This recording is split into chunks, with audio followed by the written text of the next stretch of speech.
Rob Mossman. I'm the Digital Game Hub Coordinator here at Magic and the Director of Rock Game Dev. So Rock Game Fest. Super stoked to have you all here. This is one of our favorite events to do every year. We have over 25 game devs on the floor, both digital and board games. But Rock Game Fest, some history.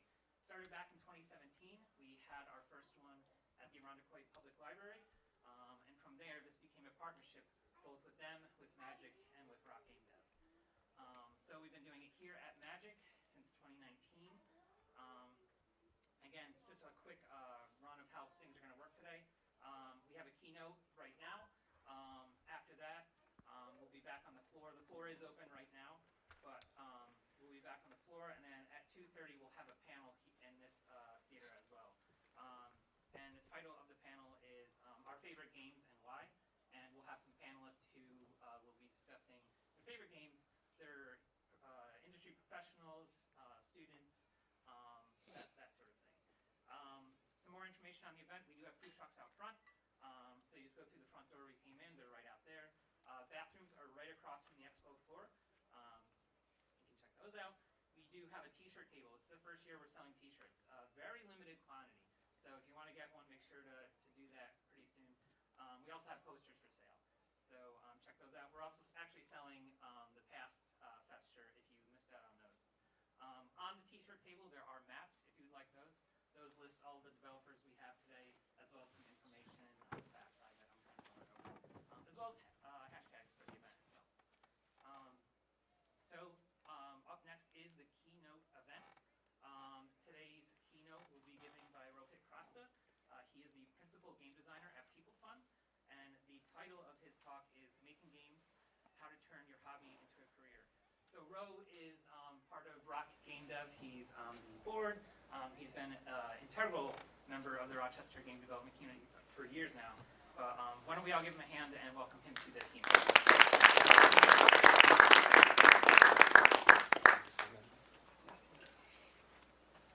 Hello everybody. Thanks for having me. So yeah, I'm gonna dive right into it. Today we're talking about making games, turning your hobby into a career. A little bit about me. I've been making games for over 10 years on a variety of different kinds of projects. A lot of mobile stuff, but as you can see here, I've done some casual, some match 3, some licensed games like NASCAR slots, indie stuff like Space Cat 9, which I'm actually doing with the Magic Community Incubator, slots, all kinds of things. But in the cities of New York City, which is where I'm from, in Boston, and now we've been living in Rochester for the past 5 years. So yeah, I've been doing that and try to stay involved in the community. I love working with indies and seeing all the cool, innovative things they're making. I love seeing what the community can do together. So I'm really, really happy and honored to be speaking here today. So why are we all here today? Well, I think everyone in this audience is here because we love video games. Whether it's you, or maybe you have a kid, or maybe you played games as a child, or you're a gamer now. Whatever the case is, everyone here has this shared mutual love for video games. And that's what we're here to do. We're celebrating games today, especially games made right here in the local Rochester community and greater New York State area. So we're all here for the same reason, which is really exciting. Now, some of you have may wondered at a certain point in your life, can video games be more than a hobby? Can I make video games? Can making video games be a career? Well, the short answer is yes. How? How do you turn your making game hobby or your video game playing hobby into a career? Where do you even start? Well, a good career usually combines these 3 things: what you're good at, what you love doing, and what is in demand, right? If you can find the overlap of those 3 areas, that's probably a good choice for a career. We're not going to really talk about demand today. That's a whole other discussion, and it's not very fun, to be honest. I'd like to focus on these 2 things today. Do you love making games? And are you skilled at making games? Those are the 2 real quick key questions. If the answer to both those questions is yes, then maybe making games is a great career choice for you. So that's our focus for today. We'll explore those 2 questions in detail. And as I go, I'm going to bust some common myths that are out there and share some stories that I think are relevant. So let's dive right in. Question number 1. Do you enjoy making games? I'm going to play this video. Actually, the audio doesn't work there, so I'm going to do it here.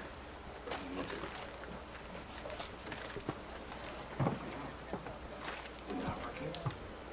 Hey guys, finished testing that game yet? I've got... Oh, hurry up, man. Boss is coming in. Dude, almost got it. Hey guys, finished testing that game yet? I've got another one I need designed. We just finished level 3 and need to tighten up the graphics a little bit. Great. Hey, I can't believe we got jobs doing this. I know.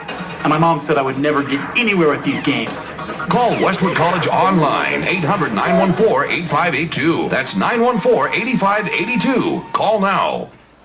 So that's an old commercial, I think from the 90s or early 2000s. Obviously kind of silly, and the goal of it is, of course, to get people to sign up for their college.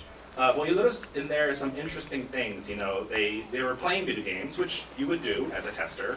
But you know, the boss came in and said, "How's it going?" And they said, "Oh, we need you to design the next game," which they weren't quite doing if they were playing.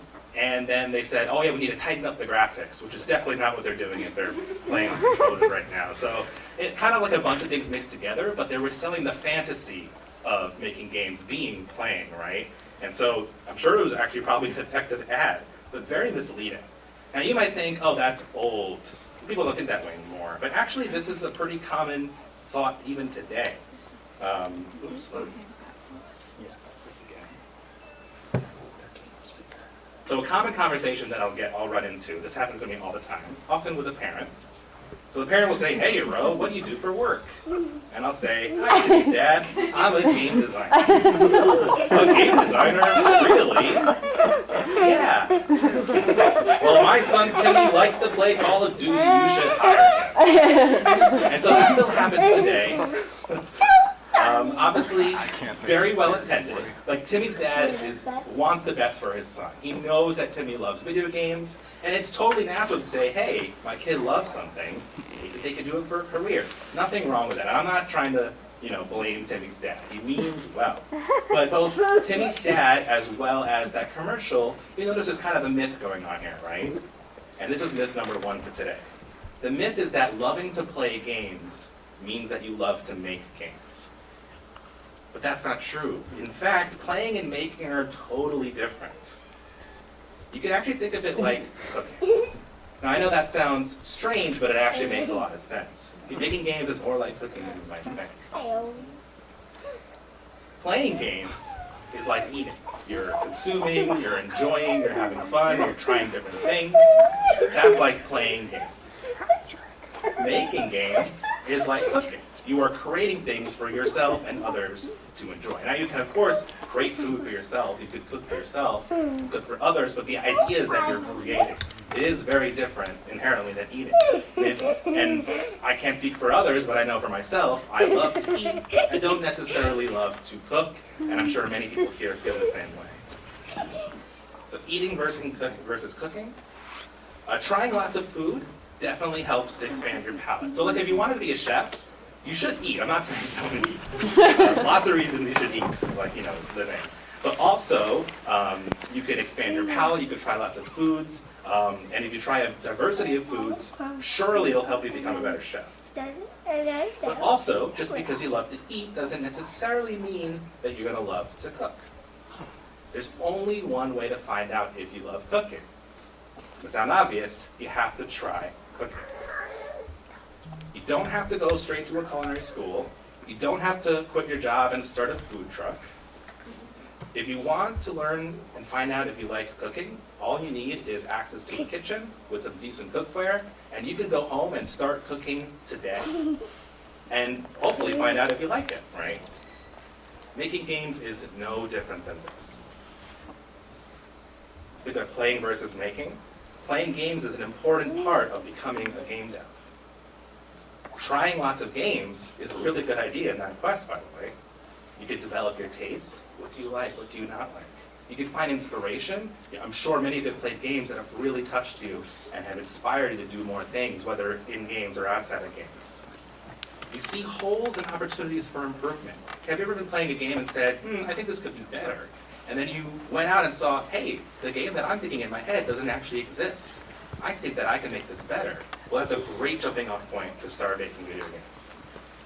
But again, just because you like playing games, it's not the same thing. It doesn't necessarily mean you will like making games. And that brings us to myth number 2. Many people think that you have to break in to start making games. Like there's some big wall that kept overcome.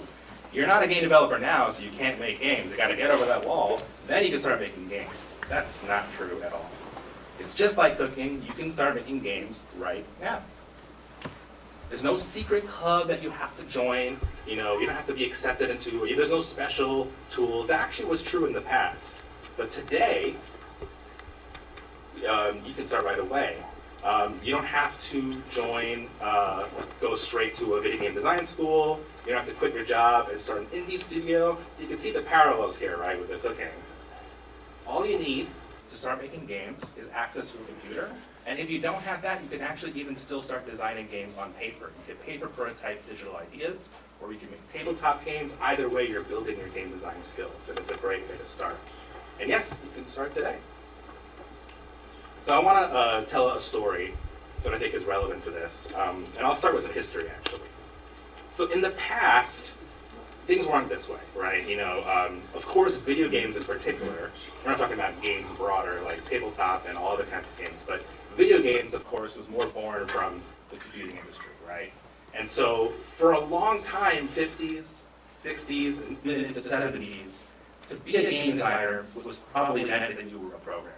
In fact, in many cases, programmers were sole developers working on an arcade cabinet, or maybe like 2 people.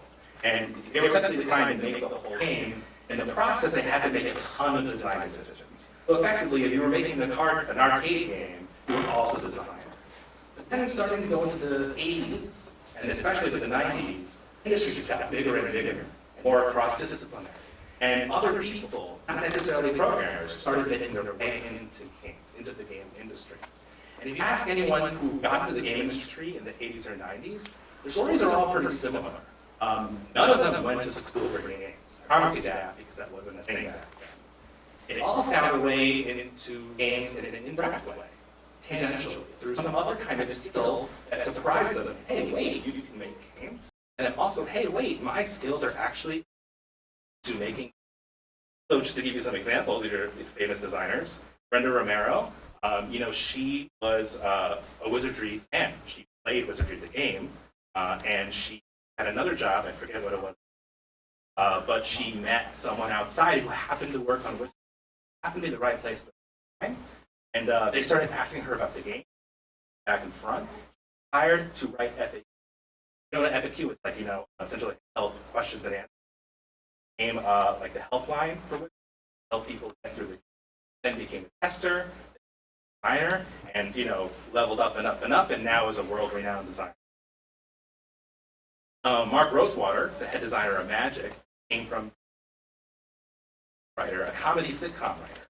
And, he loved writing comedies, he loved writing stories, he loved being creative. But that has nothing to do with games inherently. Yet he found his way into the game industry that way, person, right place, and before he knew it, he had a chance to design some games. Way up, now the head designer of Gathering. Will Wright was an architect, which should not surprise. He learned architecture and mechanical engineering, and he went on to design, of course, City and Sim. Then Shigeru Miyamoto, probably the famous game designer of all. He got in through Nintendo at the time that it was a toy company. Right? It wasn't really making video games. He had some toy designs, he got in, and through that, when it was time to make arcade, he made his name, of course, Donkey Kong. So all these people at that time didn't have the opportunity that we have today. They had to kind of find their way laterally. For me, it was better. I'm the next generation or 2 generations from school. And when I was in the early 2000s, a kid, I had these magazines. Found Game Informer and Nintendo Power. And from these kinds of things, I was able to understand, game design is a field. So I knew that at 11. I knew that in middle school. Pretty cool. But I didn't know what to do with it. Because when I actually went around at that time, you had to help me. I knew no one else in my 300-person class wanted to be a game, which is crazy to think about today, right? And no one knew how to help me. Teachers didn't know how to help me. Counselors, my parents, they didn't know what to do because they were like, I understand the concept, but what even is game design? So I just started designing in, or what I thought was designing in marble notebooks, right? Just fleshing out characters and attack patterns and all the things that I imagined would go into a game. It started as like this big RPG, many people start with, and then kind of adapted to an action adventure because I was playing a lot of Zelda games at the time. And so that's what I did because I didn't know what. I joined like an art career track, the IB art program in high school, eventually found a game camp much later in high school. We had to really search, like I went to Louisiana.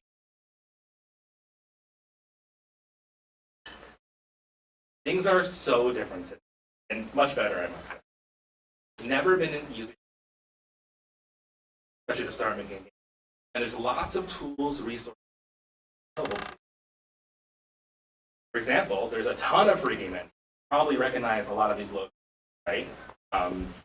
Start with something like Scratch, which is great for kids as young as 4 and 5, and actually drag and drop these state machines, look up logic, and get something simple working. It's extremely fun, extremely.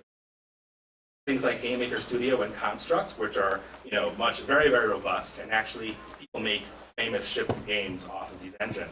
But also they have really scripting, drag and drop. Unity is kind of a step up from that. I think it's probably the standard now for indie game development. Most indie game developers are using both 2D games. And then finally, Unreal, which started as a AAA license engine used by professionals only, and then over time made their tools better and better and more accessible to the point where eventually, now it's a tool used by all kinds of people, including students here at RIT, including indie designers as well. It's actually really, really fun to use, especially with blueprinting if you're familiar with that. So when I say these are all free, what that means is that they all have a free license option of some kind, meaning that unless you're making crazy amounts of money and you're running a huge studio, you don't have to pay them a dime. You can start making a game, publish it to a store, make an income off your game, and it's totally free for you to use these engines. So nothing's stopping you. Go ahead, get one of these engines, the one that you think might be the right one to start with, and start making games. There's also a lot of free online tutorials. You can go to, for any one of those engines, they'll have tutorials that come with it, right? Like Unity, for example, you can go on the Unity website, and there's some cool tutorials right there per version. It's actually really useful. But also, you can just like go on YouTube or go on TikTok and start searching for tutorials, right? How to make a game, how to make a 2D platform, how to make a Flappy Bird clone. You can like even search a specific type of game. Search for it on YouTube or TikTok and find endless tutorials on how to do it.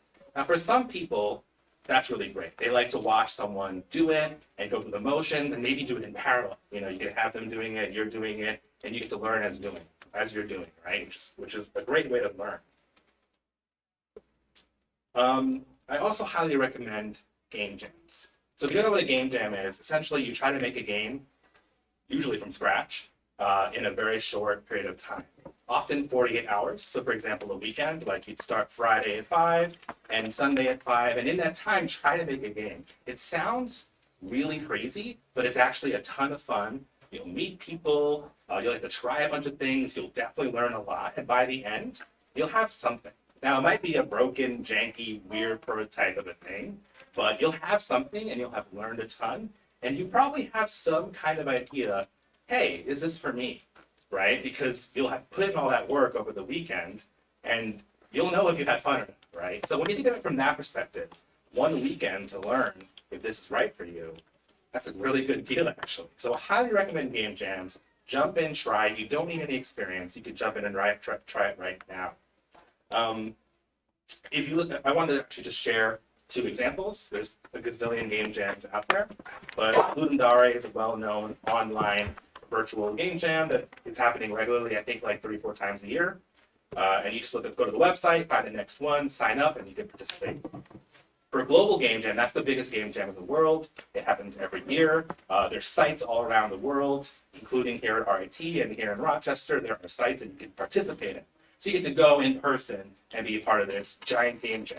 You're both in the site as well as participating on this larger scale of like, hey, we're all making games together around the world at the same time. So thousands of games come out of that weekend.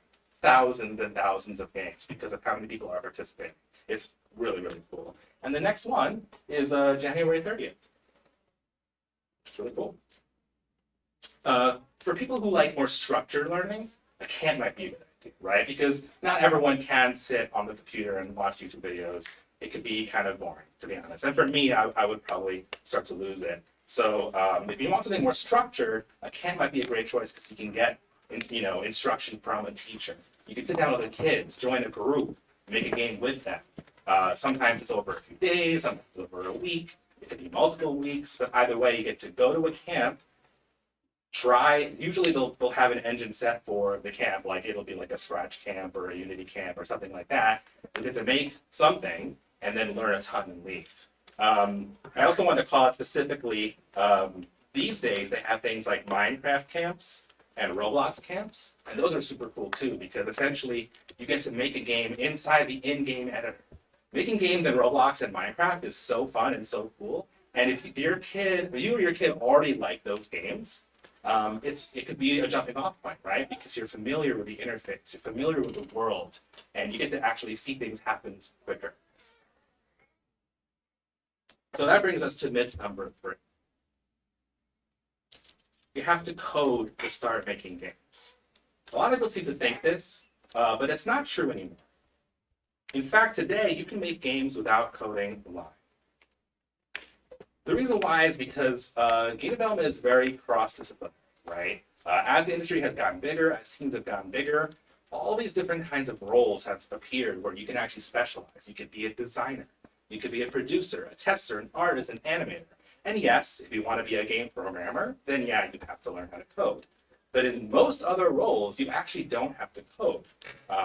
You can just contribute what matches up with your skill set. So if you are a strong artist, fantastic. Guess what? Games need art, and you can be extremely useful to a game team. So don't limit yourself to thinking, oh, video game development is a techie thing. It's for computer people. That's not true anymore. If you are creative, if you love making, or if you love games and you think you contribute something and have a skill set that you can develop, then you can find a way to be a part of game development, especially in today's industry. So I would recommend to you, try all the things. Try making games. Try the different parts of making games. You can even go to a game jam and say, hey, my thing is coding, but today I'm going to do art. Or today I'm going to try and be a producer for this game jam. And just try it out. And if you go through a whole game jam and say, hey, I really had fun, that's a good sign. That might be the thing for you. Maybe you don't like one thing, but like another thing. So it's worth trying all the different aspects of game development to see what might be the right fit for you.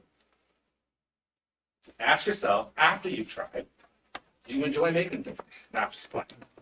And which parts do you enjoy most? If you've done both those things, great job, you are on the right track. And that brings us to question number 2.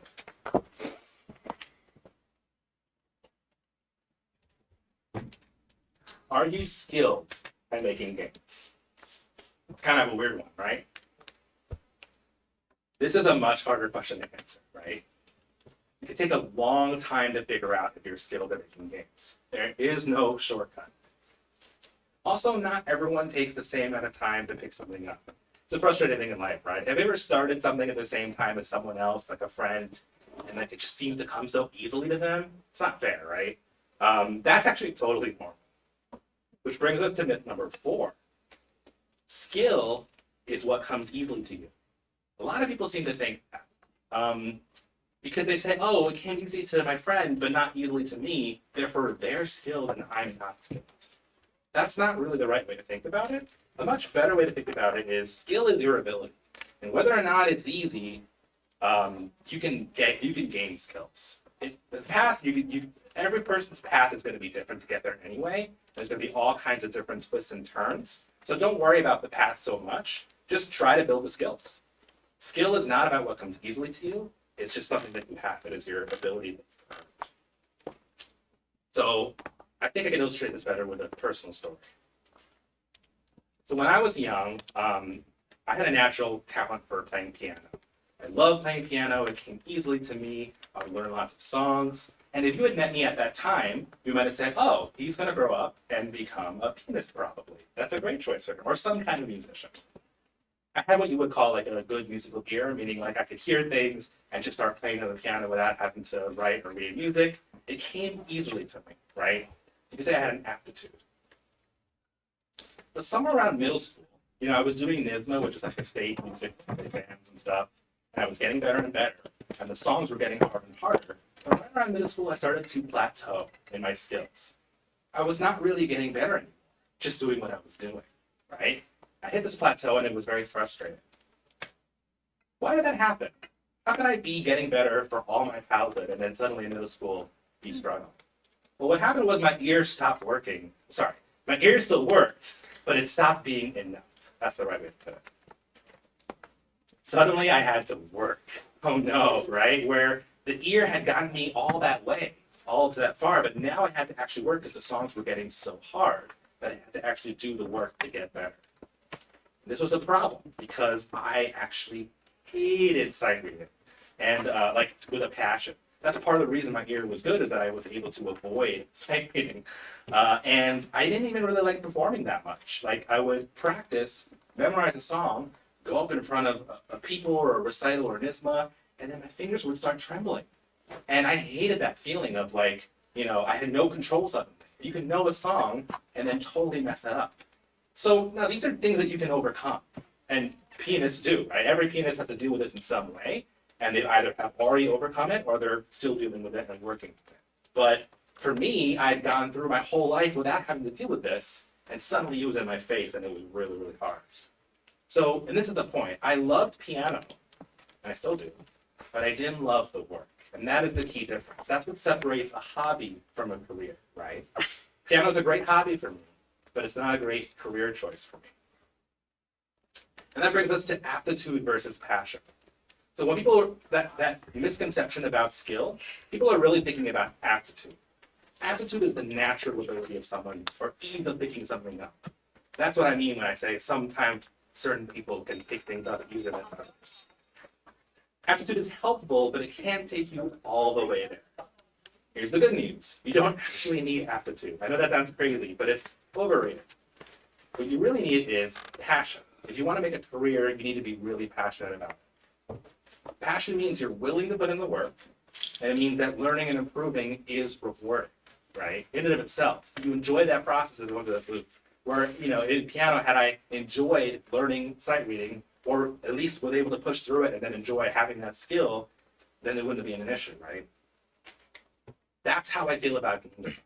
That's why at the same time I was plateauing in my music, I discovered game design and I started skyrocketing. And I've never stopped learning. That's an important part too. I'm 10 years into my career technically, but I'm a different designer than I was 5 years ago. In another 5 years, I'll be again a different designer because I keep growing and I love it. Probably keep doing it forever. So don't be discouraged when it looks easy to someone else. One, they might just have a natural aptitude. Two, they might have already done the work and you just didn't see them do all the work and struggle. Maybe the struggle was mostly in their head and you just didn't get to see it. So don't be discouraged just because it looks easy for someone else. Everyone has to deal with this plateau and there's no shortcut. Eventually they'll hit it. Maybe their plateau is at a different spot, but they're going to hit the plateau and it's going to take real work to get through it. In fact, it's not even just one plateau. It just plateaus all the way up forever, right? Where every time you get to a plateau, you'll find that there's kind of like a push of work, and that's what these humps are, to like step up to the next level. That's what I think of when we say like leveling up to the next level, right? They always involve some kind of push, and then you're in a new spot and you're stronger at what you do. But it never ends really. There's always getting better. There's always ways to get better, and it's never just like one. It's not like it becomes a smooth, curve going forward. The key to improving is really something you've probably heard. Practice, practice, practice. Practice makes progress, right? There's no shortcut. So here's some signs that you might be skilled. Let's say you're practicing a lot, you're making lots of games. You want to know if you're good at it, right? Well, here's some signs. One is, of course, you can make playable games, like games that other people can play. Your games are fun, not just to you, but to others. And here's some signs that you can go even further and maybe make this a career. You are dedicated to improving your craft. And that means that regardless of how good your games are to start, you are passionate about making them better. You can take feedback, especially critique, and you can incorporate it into your games. Your passion increases as you go deeper. So that means that the deeper you go into the rabbit hole, there might be moments of like a lot of pushing, but then you come up with it and you're like, oh wow, this is even cooler than I thought it was before. That's a really good sign. That could be a great choice for a career. But you can't know any of this without trying, right? And it takes time. So that's what I mean by no shortcut, is that you have to try making games, do it for a long time, and try to go through all those humps. Try to, go from plateau to plateau to plateau and get better and better and better. Only through that experience do you actually start to see these answers. Am I enjoying this? Is this right for me, and am I any good at it?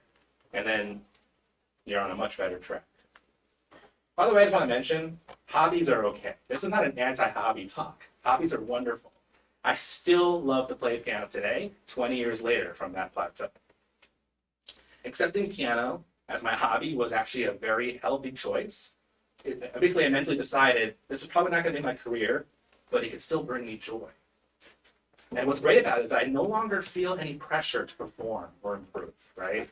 If I do improve, it's a bonus. It does happen from time to time. I'll gain a new skill. I'll try something new. I recently took jazz piano lessons a year or two ago at Roberts Wesleyan College, and that was like hard, but it was fun, and it gave me some new skills that I didn't have before. Great, bonus. But also there's no pressure because it's not like paying the bills or anything like that. And no one, I don't owe anybody anything with my piano skill. I do it just for me. Either way, whether I get better or not, even if I stay at this current level for the rest of my life, it'll still continue to bring me joy and peace for the rest of my life, which is a wonderful hobby. So for some people, and that's why I want to bring this up, making games might be your hobby. And that's still excellent, right? If it's an enjoyable hobby and it's bringing you joy, even if it doesn't become a career for you, it's still something that could be awesome and give you joy for the rest of your life. So don't feel bad just because you didn't get to have a career in games, or you feel like maybe it's not a career. This is not meant to be a hobby versus career thing. And just the point is just try it out and figure out where you think you fit. So to wrap this all up, yes, you can start making games today. Yes, you can practice, learn, and grow. And yes, you can turn making games into a career. I love that. So some of the debunked facts and myths that we talked about. So loving to play equals loving to make. No.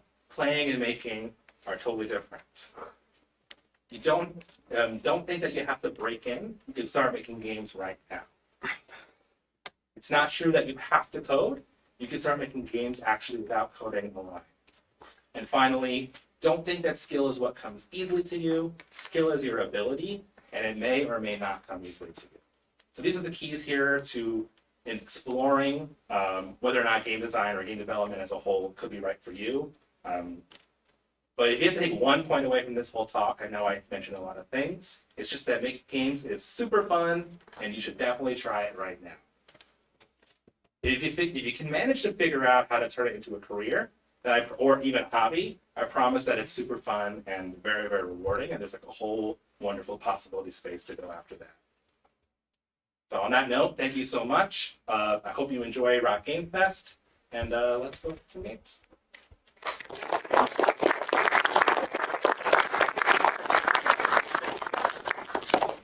I don't know if we're doing questions. Yeah. Great.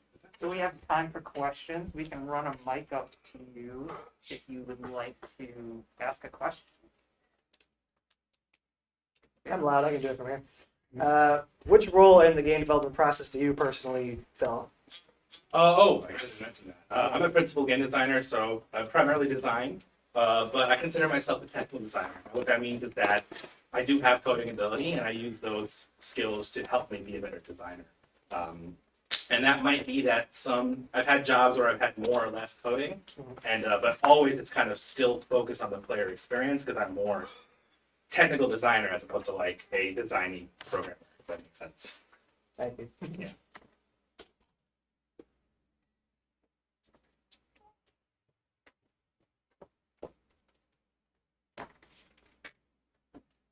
So how do you know the games that you're making will appeal to other people? That's a great question. I mean, usually you'll have some kind of intuition about it to start because, that's part of the reason you're making the game, I would think. It's okay to make a game just for yourself too. But at a certain point, you have to actually play test it, right? You have to put it in front of people and see how they respond to it. And that's why it's really, really important to prototype because you don't want to spend 3 years making a game and then find out that no one wants to play it, right? You're better off making something small, get the core gameplay working, put it in front of someone, and then what you might find is that their reaction tells you there's a different game that you actually want to make. It's not quite what you had in your head, but it's even cooler. Like your game might evolve. Actually, it probably will evolve from all that feedback and become a much better version of itself or something totally different. And that could be the game that you end up making. And it's worth spending your time because you know now people want to play it, right?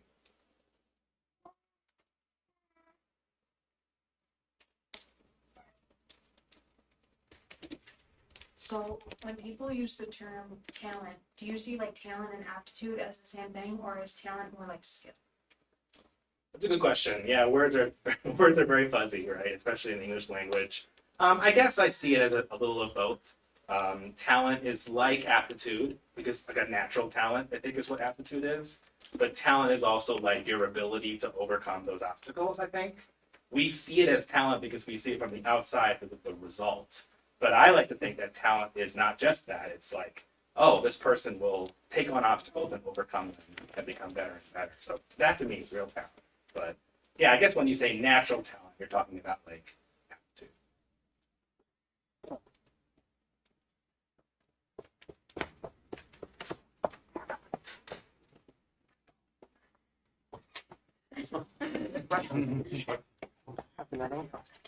Yeah.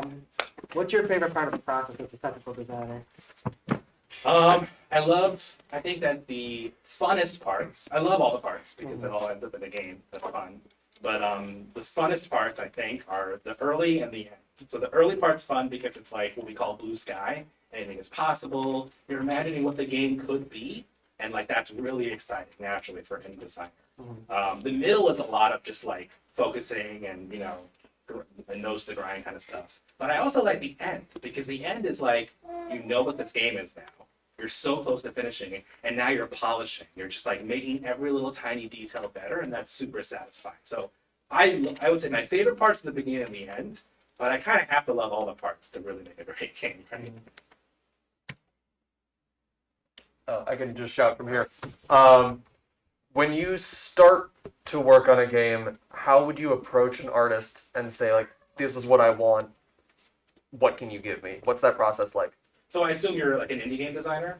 I'm an artist. I'm looking to get into that field a little bit. Fantastic! Yeah. So it kind of depends on the context a little bit. I mean, if you're just working with a few people in a more indie context, then it might be that the person who's not the artist or whoever has the original vision for the game tries to define that vision and tries to find maybe some ideas for what art styles might fit. But I'm a believer in giving ownership, especially to people who are frankly better at what they do than what I do. So for example, or rather than I am.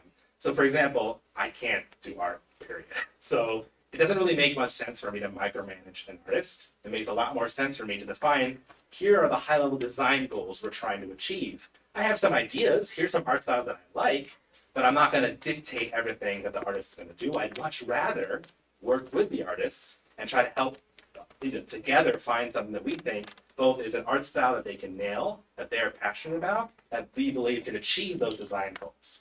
I think the more important thing, so if you're a designer working with an artist, the important thing is to be really articulate about your design goals, what kind of experience you're trying to make, and then let the artist be a part of solving the problem using their art skills, their art ability. They have an eye that you don't have if you're not an artist. So that's what I'd say from the design perspective. From your perspective, I guess it's a little different. Are you trying to approach people to like offer art for their games? Can you like give me a little context on that? Yeah. I mean, I'm just sort of starting to look into what I could do in the game world as an artist. Okay. So I was wondering more what the professional process was. Got it. Of, what someone would look for from me. Got it. Okay. So, I mean, the first thing to start doing is to start finding a way to get your art into games, right? So just work with people. I'm sure you're already developing your art skills, and you might have some favorite styles. So what you might do, for example, is you might see what do my favorite styles, what are they, and how do they match up with some games that are being made locally? Maybe I can contribute to them. An example, a friend of mine, Denny, who worked on our game space, Cat 9, he's a very prominent member of the community. He's very much a pixel artist, so he specialized, right? And he went, I love making pixel art, and so he has done a lot of his work doing pixel art for games where that art style makes sense. So he kind of came in from that angle. Another angle is to go more generalist, build up lots of skills, build up the ability to adapt to different styles, and that usually is a better approach for like an industry career, right? Where essentially, let's say you work for something like Work and Man, where they do a lot of client work. Artists at that company have to be able to adapt really well to all kinds of different art styles, because the art style often is dictated by the license. Like if you're making a SpongeBob game, it can't not look like SpongeBob, right? And so that's a very different approach to art and design than if you were coming at it from Denny's perspective, like I'm a pixel artist, what pixel games can I make? So that's where I would start. If you're trying to break into a specific part of the industry, like AAA, I would probably just start with like, what are your favorite companies? What are they doing? Where would you see yourself working and you think you'd have fun? Like if you see yourself being like, oh, I would love to work for that game company, that actually narrows down a little bit the kind of art you would do, right?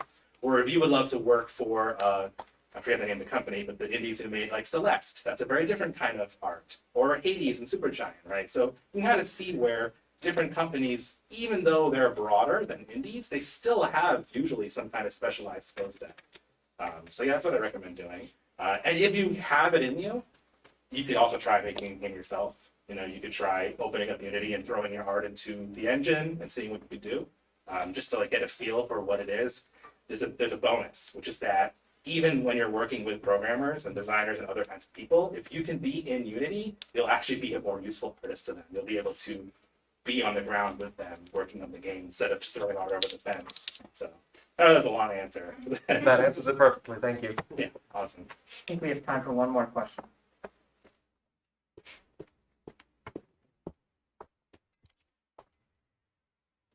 What's your opinion on the AAA company industry and getting into them?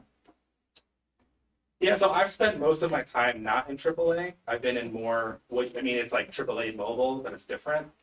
So, I mean, it's tough. It's a trade-off. Like on the one hand, if you get to work on a game you really love or a series you really love, then it feels like it could be worth it. I'm not in favor of crunch. I'm not in favor of all the things that you often associate with those larger companies. So, for example, I have a friend, Renzo, who works at Sony Santa Monica on God of War, and he loves his job, and I love him, and he's wonderful. But it's a trade-off, right? Like on the one hand, you get to work on the new God of War Ragnarok, which is awesome. It's a really cool game, and it's a big thing that takes years and years to put together. On the other hand, they're working insane hours to make that happen, like 12-hour days, 6 days a week kind of thing, for months and months on end. So, at least for me, I have a baby now.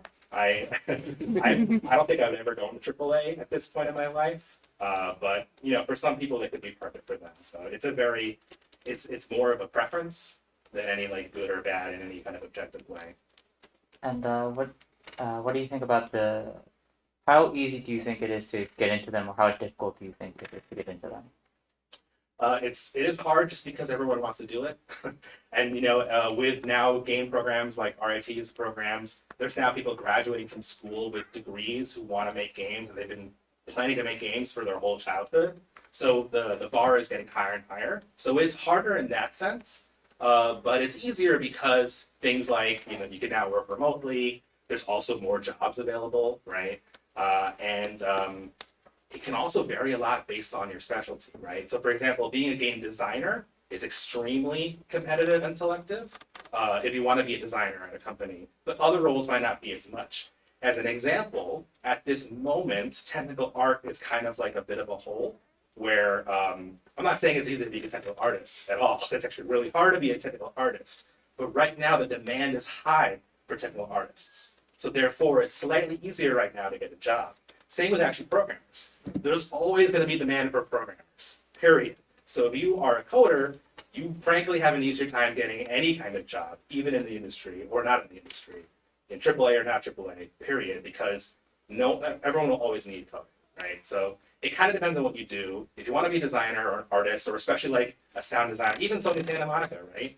They have, I think like 400, 500 people, if I'm not mistaken, but they have like one main musician, and then they have like a team of like 4 sound designers and then like some audio QA. So we're talking like less than 10 people of those hundreds who are doing the audio. So audio is a really tough one for AAA. So it just kind of depends. Do you mind if I ask what your discipline is? I am a game artist and specializing in 3D art, texturing, and rigging. Okay. So what's cool about that is that because you specialize, you can build up those technical skills and then find, see where your avenue is there. Even between like, and I'm not qualified to speak on art stuff, but like, even modeling versus animating is different, right? And that experience. So I would definitely talk to professional artists and animators, especially ones in the AAA industry who might be able to help you more about that specific path. All right, let's give a hand to Ro.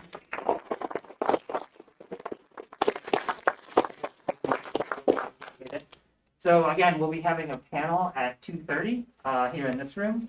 But at this point, we welcome you to join us on the expo floor and check out some games. And also, if you just want to ask questions, I'll be here.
Sharpen your swords, ready your spells, gather your allies. The ruthless Queen Damian rules the kingdom of Estelia with an iron fist, but an ancient prophecy has emerged which threatens her reign. Your adventure starts in a humble village, leads you across the kingdom, and eventually to the seat of the Queen's power, the peerless and ancient Tower of Greylock. Adventure Tactics Damian's Tower is an encounter-based, campaign-driven cooperative game with a completely free-form level-up system. Begin your journey as one of 5 basic classes and battle your way through a branching campaign where you choose your own path in an attempt to overthrow the evil queen. With each encounter, you will level up and unlock over 15 elite classes, adding new actions, equipment, and abilities. Each class has multiple levels to explore, advance along one track, or add skills from another. Mix and match to customize your ideal hero. The hero and story are entirely up to you. It's your adventure, your choice. Will your team find the right combination of classes and powers in time to stop Queen Damian? Let the adventure begin. Adventure Tactics, Damian's Tower.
In the forgotten dungeons of the Forgotten Realms, an elusive treasure awaits you. But standing between you and your prize, the monsters who lie beneath. Gather your party, press forward, and beware your rivals. The Harpers. The Zentarum stand in our way! Hold fast. The Zentarum. Only the Harpers oppose us. Let no creature pass. And those who guard the keep. A brand new tactical skirmish miniatures game in the Dungeons & Dragons universe. Are you brave enough to face the onslaught? Pre-order at your game store or online looking like it's all over. Hold up. Maybe not! Are you serious? My name is Ben Garvey, and I founded Great Lakes Gaming with one goal: to create an exclusive club for casual and competitive gamers to come together, full stop.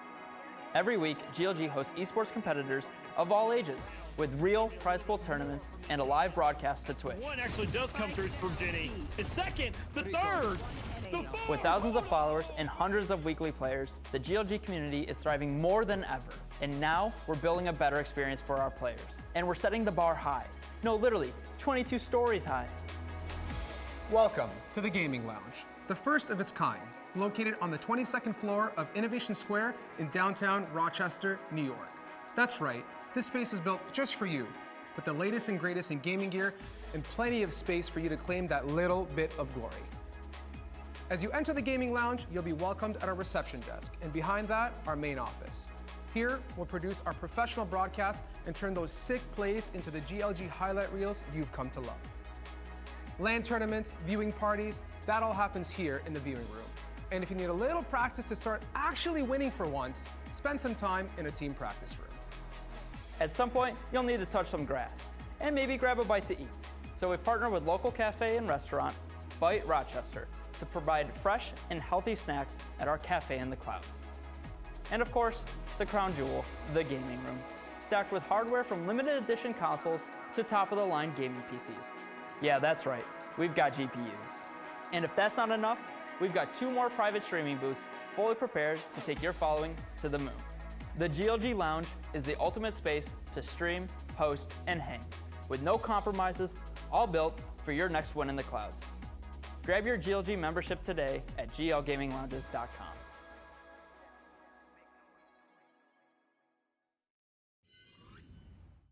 Skulk Hollow might have been attacked by surprise, but now all the small folk know titanic monsters walk the land. The Grizzar always thought they were prepared for anything the world could throw at them. Now the Guardians are coming, and it is time for the Grizzar to test their might. Maul Peak, the standalone sequel to the hit game Skulk Hollow, is a 2-player asymmetric tactics game where players take the roles of either a tribe of bears or the colossal Guardians. The Grizzar must call their bears to battle, traverse the landscape, scale the monster, and vanquish their foe. The Guardian, on the other hand, can win by either knocking out all the Grizzar, or in the case of Saboso, trapping them in its icy chest. Maul Peak is fully cross-compatible with Skulk Hollow, so you can mix and match heroes and Guardians, or even play Battle for Boar with 3 or 4 players. Will the Grizzar rise up to stop the Guardians, or will the Giants reclaim the land? Their fate is in your hands.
Help your kids explore their inner hero.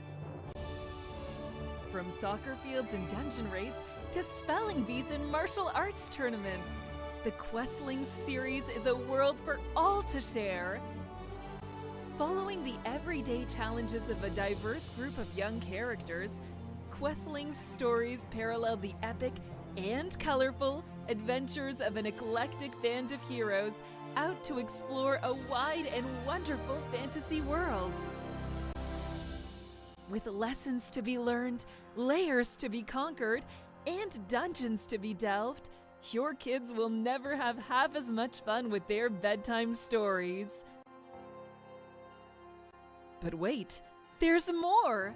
The companion game, Questling's RPG, allows you to take on the dual roles of one of the Questling's kids and their inner hero. Build a story together and tackle the threats that face their heroic avatars and the challenges that everyday life brings. Join the Questling's adventure. Who do you want to be?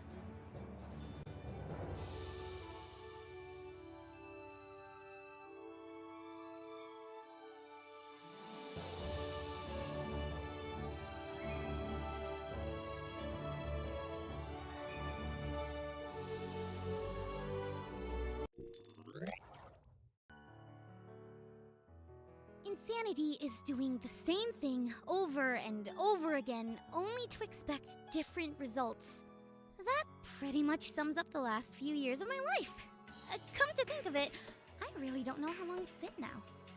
You see, before I unexpectedly became Jam Jam the riff-jumping warrior princess, I led a pretty average life. Attacking our skies that you're now occupying. Say you want peace, but you're only lying. Around the guard troops and all you're fortifying. Soon through those defenses, we'll all be flying. And there's no way that you will win. Prepare to have a cannon. So now our battle will begin. Unleashing my power from within.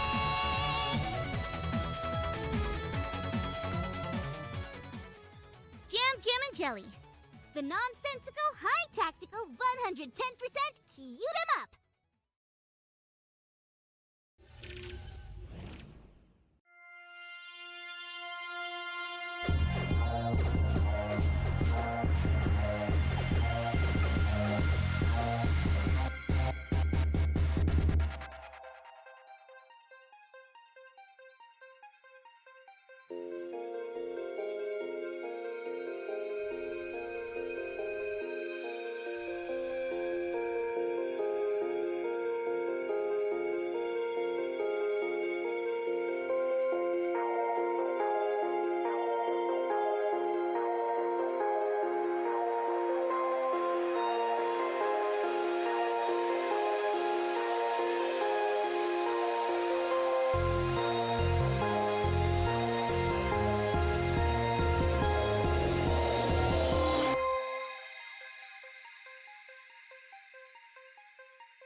Hey everyone, my name is Matt and I'm here to welcome you to the 6th annual Rock Game Festival. Now this is a partnership between Magic at RIT, Rock Game Dev, as well as the Irondequoit Public Library. We're also funded by the New York State Digital Games Hub, and that's a grant that aims to promote more awareness about the growing games development industry here in New York State. Now, we've managed to bring over 30 digital and tabletop developers here today, get people excited about the projects they've been working on. Now, a big goal of the RGF here is to not only shine a spotlight on developers from not just locally here around Rochester, but also Western New York as a region. We want to get those developers into a public space where they can meet the public, get some play testing going on, maybe even get a little bit of feedback from people that aren't necessarily part of their development inner circle, so to speak. And finally, we want to get the public here so they can see what is being developed right here in their own backyard.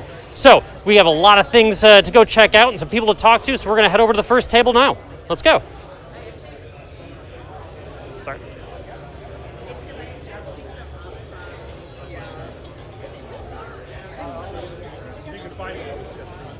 Hello, sir. How's it going today?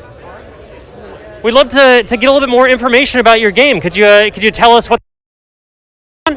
My game's called A Walk with Yaya, and it's about taking your grandma on a walk after she's had a scary fall, and you're trying to build her confidence back up. It's kind of like a short hike. It's that kind of like light adventure game. It doesn't have a high skill level. You can't lose. You can't die. It's a very chill game. So that looks fantastic. It looks like you've been working on the art yourself for a while. Is this all you, Dev, and art? Yes, yeah. I've had some help with some things, but it's just me making it by myself. I've used some like free assets for some things. I've had some people like advise me on it, but yeah, it's just me working on it. Oh, that sounds great. It looks like you put a lot of hard work into it. Do you have anything you want to say in terms of when you might be able to expect it, release date, platforms, that sort of thing? Yeah, so for PC, it should be coming out within the next month. And then in the coming months after that, it'll have a Nintendo Switch release. Oh, that's really exciting. Where can people find more information about your game? If you go on my Twitter, twitter.com/Trent Garlip, it's GARLIPP. And you can also go on Steam and just search A Walk with Yaya. That's fantastic. I really like the tone you got going on here. It looks just not just melancholy, but evocative and everything. I'm really excited to see some more about it. Yeah, thank you so much for showing it. No problem. Yeah. Looks pretty cool to me so far. Let's head on over to the next one. Hey there, folks. How's it going today? Can you tell me a little bit about your game and what you're working on today? Sure. Is this a good place to stand? Hi, I'm Zachary Gardner. I make Garbanzo Quest. That's awesome. So how long have you been working on it? What's the sort of concept behind your game? Yeah, I've been working on it for about 10 months. I'm in the way. This is awkward. Yeah, my game. Sorry, what's the question? Just what was the inspiration behind creating this game? Right. So I really just made this game for like people like me, people that I think would like this kind of game. It takes a lot from like retro games like Super Mario World and stuff, but it's got a lot of my own like weird twists to it. Now, so does this have like a sort of like level-based structure, like Super Meat Boy, like that kind of thing, like a lot of platforming? Yeah, a lot like that. So if you see someone beat a level, you'll see like an overworld, and you can. There's a lot of like branching paths and stuff. Okay, awesome. Now, so do you have a release window you're sort of hoping for in platforms? So the game's about halfway done. I'm going to be doing early access in a few weeks. So, but full release date's like early next year. That's really exciting. Is there anywhere that people can find out more information about your game? Yeah, I have a website that has all my other links. ZachIsAGardener.com. So right here is where you can find some more information about Garbanzo Quest. Seems like a really cool platformer with some neat indie art, and you should check it out. Thank you so very much. Awesome, you're the best. Yeah, absolutely. All right. So we've hit a little bit of the indie stuff so far. Got some nice pixelated graphics. Looks like we're going to see something a little bit more vibrant coming up next. Looks like a pretty polished game. Let's check out what it's all about today. You're in charge of this one here? Yep. All right. Can you tell us a little bit about what you have working in here? Sure. So yeah, this is a shooter game. It's a cutesy style shooter game. Very colorful and vibrant, as you said. It's called Jam Jam and Jelly. It's got a silly name. The goal was to just make the silliest, craziest hand-drawn arcade shooter game possible with the silliest things happening. And but yeah, it was one of those where I had access to a really great artist and an amazing musician, and I'm like, hey, let's see. So we just started putting things together, and just one thing led to another, and just trying to make one of the fastest paced, arcade style games. It's like it's obviously still a side scroller, but the way it sort of changed, it's coming at you. It seems like there's a lot of energy to it. Yeah, thank you very much. That was the goal, was just to figure out how to make these, so many games like in the 90s, had these incredible little moments in them where they would do some simple effect, but it just looks so wild. And I just wanted to put non-stop all kinds of those effects basically into this game. And the goal was to try and do a little bit of a sensory overload. Yeah, I get a lot of feeling of R-Type and a lot of those sort of old school arcade shooters and stuff. It's looking great so far. Thank you so much. So do you have a sort of plan for when you're hoping to release and platforms and such like that? Yeah, so the goal is I'm working with a company in Japan. So believe it or not, it's actually coming out in Japanese arcades first. Oh, wow. In the spring.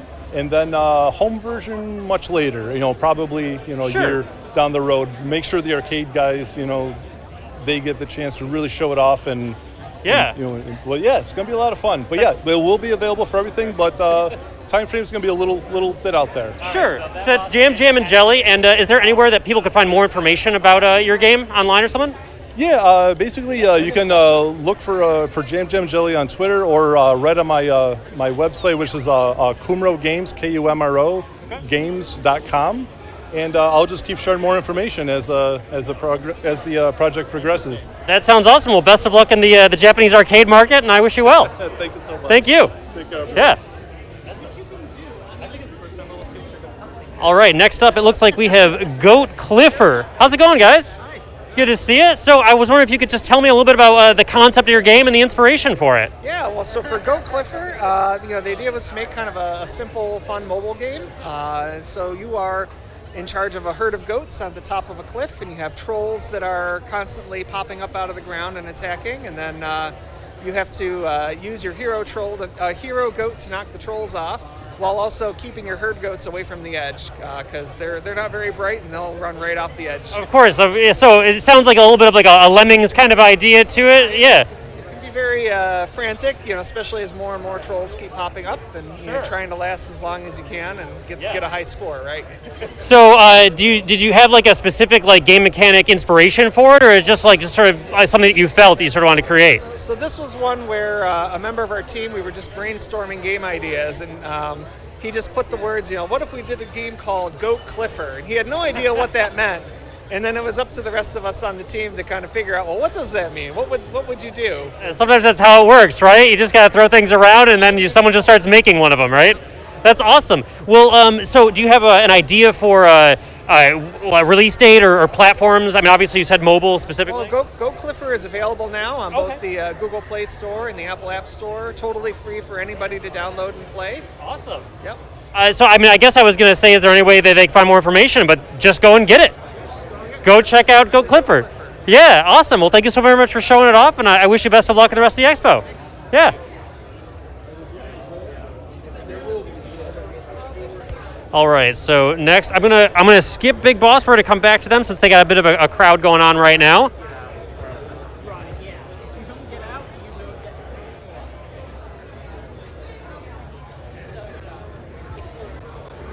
Excuse me, guys. Would you like to talk a little bit about your game today?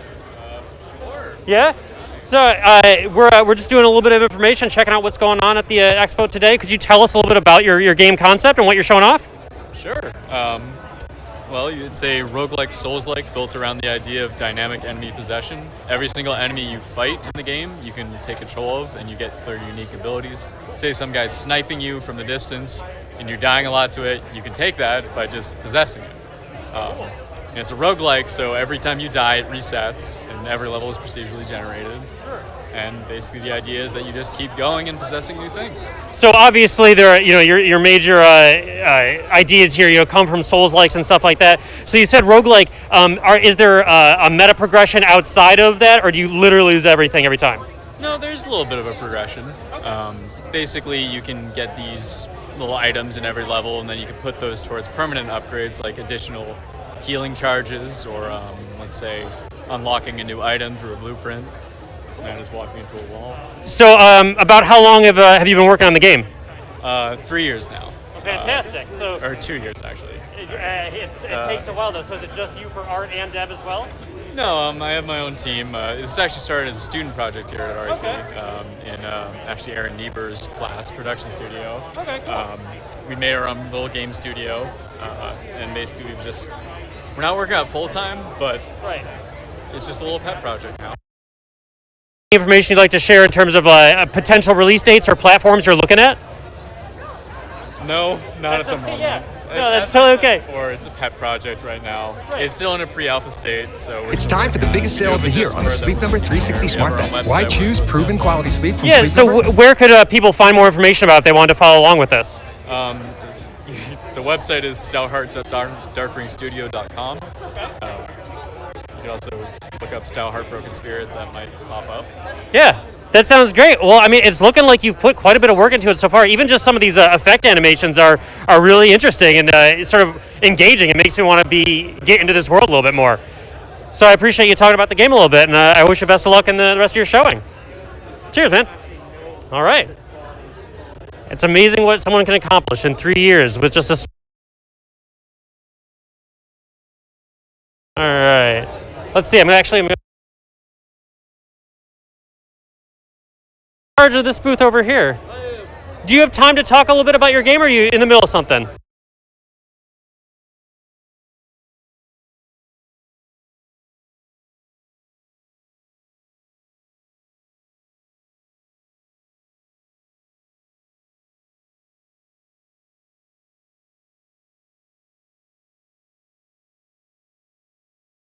Is that eventually in like the single player campaign, you play as the boss, heroes come and try to defeat you. They're all randomly generated, kind of like a roguelite experience. Sure. While also like mixing in fighting game elements, like being able to like customize your move set and Awesome. have different boss types that you can be as, and it's really just like I'm trying to make the...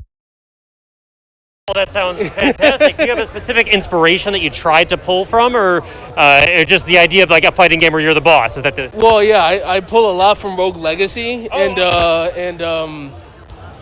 what was it? Shovel Knight. Oh, hell yeah. So yeah, I'm pulling a lot of inspiration from them, and like definitely drawing from like the hero archetypes from like and whatnot, because it is at the end of the day going to be like a comedic game in a sense. Right, just have a little bit of fun with the idea of being the bad guy. Exactly. Well, I love the name. So, want to do a release window But we're thinking sometime around August 23. We'll see. Sure. We'll see. Maybe later, but we'll see. It can depend. I understand. Yeah. So is there anywhere that they can find more information about your game? www.hammer.digital. Hammer.digital. Said with a purpose. Well, thank you so very much for showing us and talking about your game. I appreciate it. Have a good rest of your day. You too. Man, it's so exciting. Man, it makes me motivated to want to try, my own hand putting something together.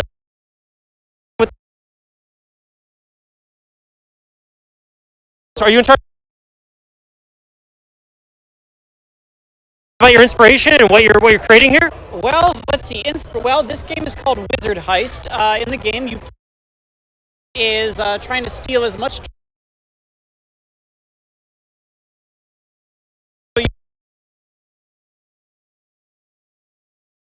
get as much treasure as possible to get on the high score list.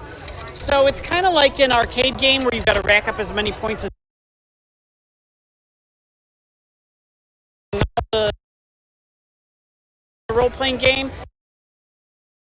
Traps, except the are done by various mini games and in-game mechanics, so it's all based on the player skill instead of like die rolls. Situation? This is just it's just a single-player game. You just leaderboards on your computer. Oh, great. It's on itch.io right now. Okay. So it's just a fun little game. There's a free demo too if you want to try it out. But yeah, this is actually the first game that I've officially released. Fantastic. So I'm excited. I am. Yeah. So is it just you for art and dev? So I did everything. The art is asset packs that I bought, some of them that I modified. Cool. But yeah, everything is me except for the asset packs I bought and the sound, which I hired a guy to do. Sure, yeah. I mean, it looks like it's coming along really well. So obviously you said it's on itch.io. Is that the game at the moment? Yes, absolutely. I got a card right there. Luminous Wolf is my developer.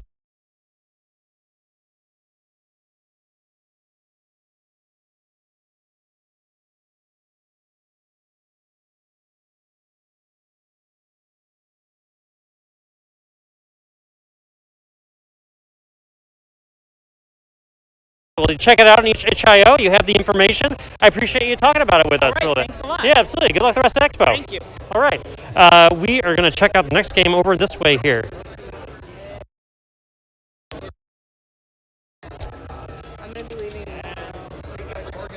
Excuse me, guys. Anyone want to talk about the game over here? How's it going? So I was wondering if you could tell me about what the project is and sort of what your inspiration is for the project. Yeah, so this is Raw Metal. It's a stealth action dungeon crawler where you play as a scavenger that's sneaking into this mining facility to steal stuff. Awesome. It's inspired by games like Metal Gear Solid, Splinter Cell, a lot of stealth elements like that. But it also blends that with beat 'em up gameplay like Sifu, other fighting games like that. Wow, so you like a lot of really cool and like tonally interesting inspiration to go off of. Yeah.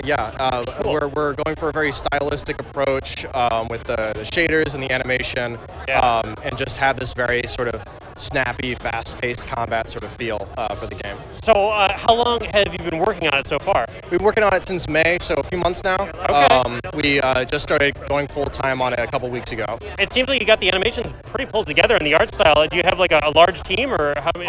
It's just me, an environment artist, and our programmer, and that's it. I mean, it's looking really impressive so far. Thank you. Is there a good place that people could find more information about your game online? Yes, we have a Twitter. There's a QR code right over there, but the handle is, oh goodness, this is amazing. Throw you on the spot here. Yeah. The Twitter is at K9_Arctic. Okay. And that's where you can find developer updates, all kinds of stuff about the game. So is there like a combo system at play here, or is it you said more like sort of beat 'em up, like it's a little more just sort of figured out as you go? There is a combo system, but we wanted to be a little more intuitive, so you don't have to like spend a whole lot of time memorizing anything. Right. You have just quick attacks and heavy attacks, and those can be chained together however you want, and each one has different sort of properties. Some of them launch your enemy into the air, some of them knock them into a wall, so you can sort of string them together to make your own combos out of them. Yeah. I really like the differing camera angles you have going on here. I mean, it seems like, obviously it's top down a bunch, but then it's not just cinematics when it's third person close up. It seems like it's both. It's with it a Right. lot. We wanted to blend this sort of cinematic and gameplay feel into like this kind of. Whoa! It's glitching out right now. It bad looks time, bad cool, time to talk though. about it. It doesn't matter. It's working for it. Yeah, even when it glitches out, you know. So, do you have a release window currently or platform? Yeah, we're hoping to release it in about a year. Okay. We're hoping to have an alpha build with it, like at the end of the semester. Okay. So we're hoping to publish on Steam, maybe stretch goal Nintendo Switch, but we're not sure yet. Great. It's going to have bosses and randomly generated levels with equipment, gadgets, upgrades, stuff like that. It sounds like you got a lot of stuff in front of you. We've already made so many steps forward. I'm really excited about it. I can't wait to see some more. Yeah, thank you so much. Yeah, thank you much for chatting about it. I appreciate it. Yeah, it's pretty cool looking, wouldn't you say? So we got another couple in this row here. If we're just gonna head straight through here.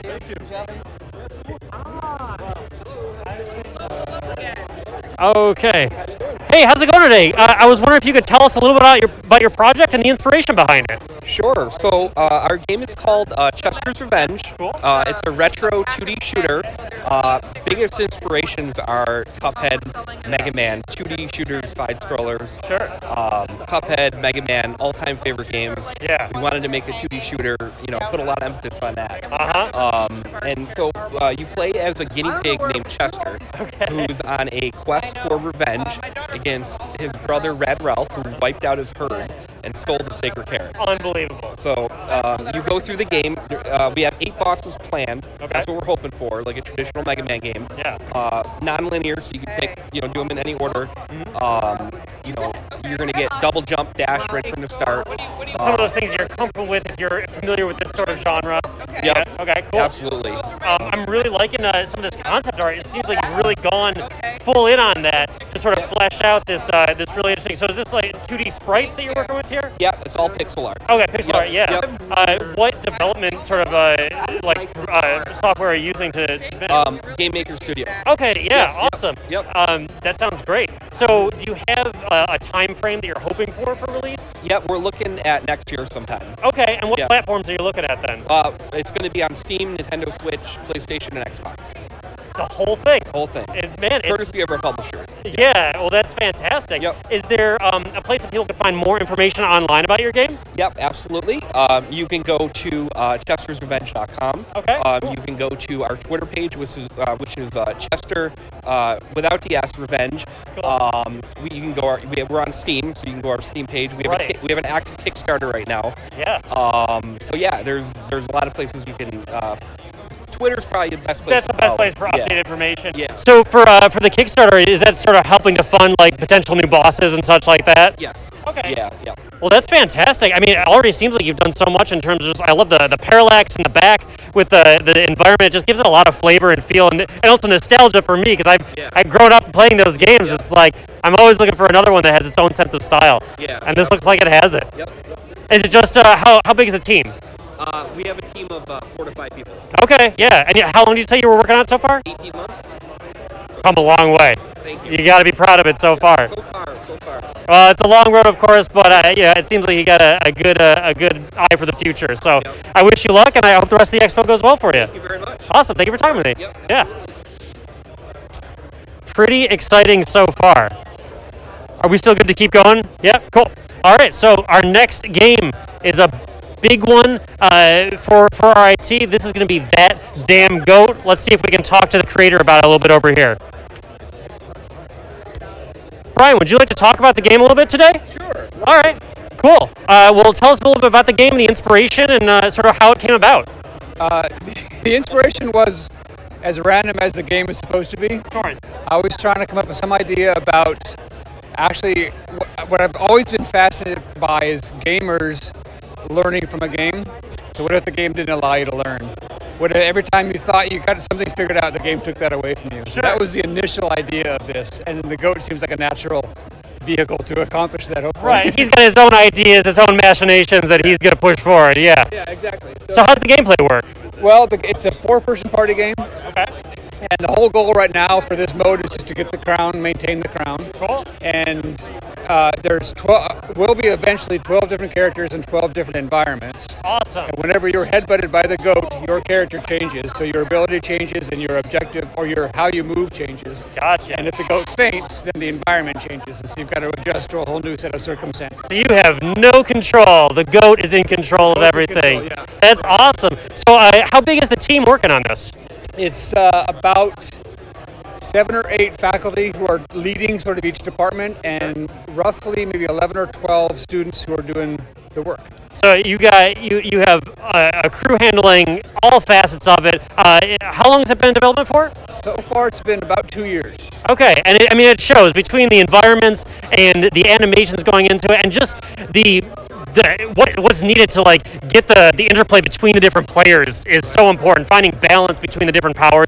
I'm assuming each character has their own powers, right? Yeah, exactly. Each character has their own ability, and trying to make that balanced, because there can be the same character in the game at the same time. There can be multiple Vikings, for example. Sure. So yeah, it's trying to get that balance and offensive abilities, defensive abilities, attack or not attack, and then of course the goat has total control. Everything that the goat is going to do, of course. Right, yeah. So currently, is there a release window planned or anything like that for platforms and such? Yeah, let's talk to the producer about that, but it's going to be for the Switch. Cool. There may be a PC version eventually as well. Sure. We are doing an alpha version, I think, sometime within about 6 months, and maybe a beta right after that. That's fantastic. So where's the best place to find more information about that damn goat? Right now, we do have a Twitter account for it, which is the best place. We're still working on a website for it. Sure. I think. Yeah. Yeah, so if this looks interesting to you, if you want to get your friends together, fight against the goat, fight against each other, grab that crown, you can check that out on Twitter and keep up to date with anything coming out. New artwork, new characters, new gameplay. That's the place to check it out. Brian, thank you so very much. Yeah, you bet. Thanks. Appreciate it. All right. So next, we do still have some more digital games happening, but we are going to be going a little bit more into the tabletop atmosphere. We got a couple big tabletop developers coming up here that we're going to check in with right now.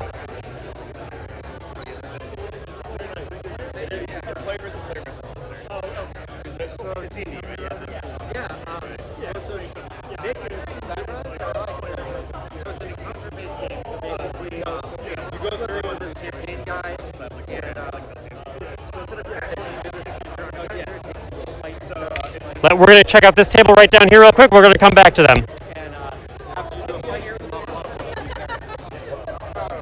Hi there, miss.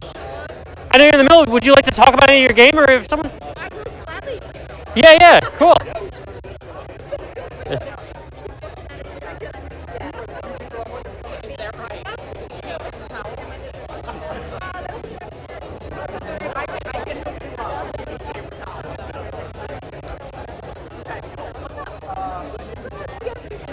Hi, so sorry to interrupt. I was wondering if you could just sort of tell us about the different projects you got working here and where the inspiration stuff's come from. So I'm Jessica. I do the sales and operations and a bunch of other stuff. But we mostly have, so Skull Hollow and Mall Peak is out here right now. Okay. This is a 2-player asymmetric game. So one player is going to play as either the Foxen in Skull Hollow or the Bears in Mall Peak. Fantastic. The other player is going to play as one of these giant guardians. Okay. Each game comes with 4 different ones, totally different, very different abilities, win conditions. You're playing on the board, you have your cards. And the cool thing that happens is if anybody's ever played Shadow of the Colossus, you might recognize this. When the Foxen get into the same space as the Guardian, they will actually get to leap onto that and start playing on this board. So you have a whole extra environment that you could sort of go and focus on. So is the idea, are you mostly trying to do territory control in this game? Nope, it's actually all about just going for those win conditions. So the Foxen will win if they knock out all the abilities on the other stuff.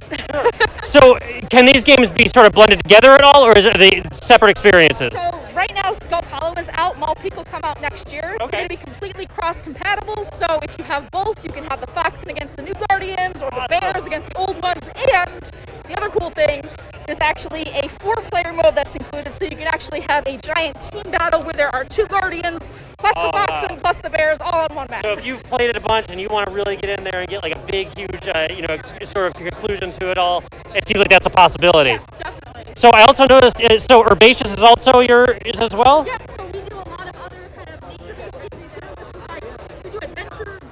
Yeah. That is, and then we do a lot of like nature, lighter, relaxing type of games. I've played Herbaceous before. It's really good.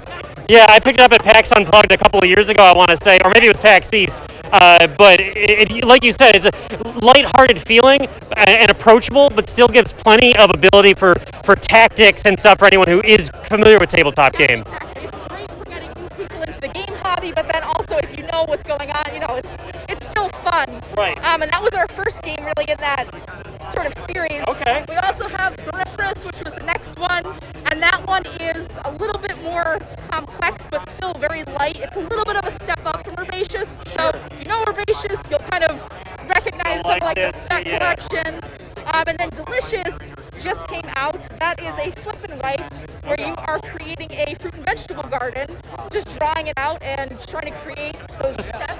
Similar to the roll and write kind of idea, but instead you're flipping cards to get the. Okay, cool. Yep, exactly. That's really exciting. So how long has this all been put together? How long have you been working on all of these in general? Oh, jeez, I have to. I know. Forever. Forever, yes. The company's been around probably since 2014.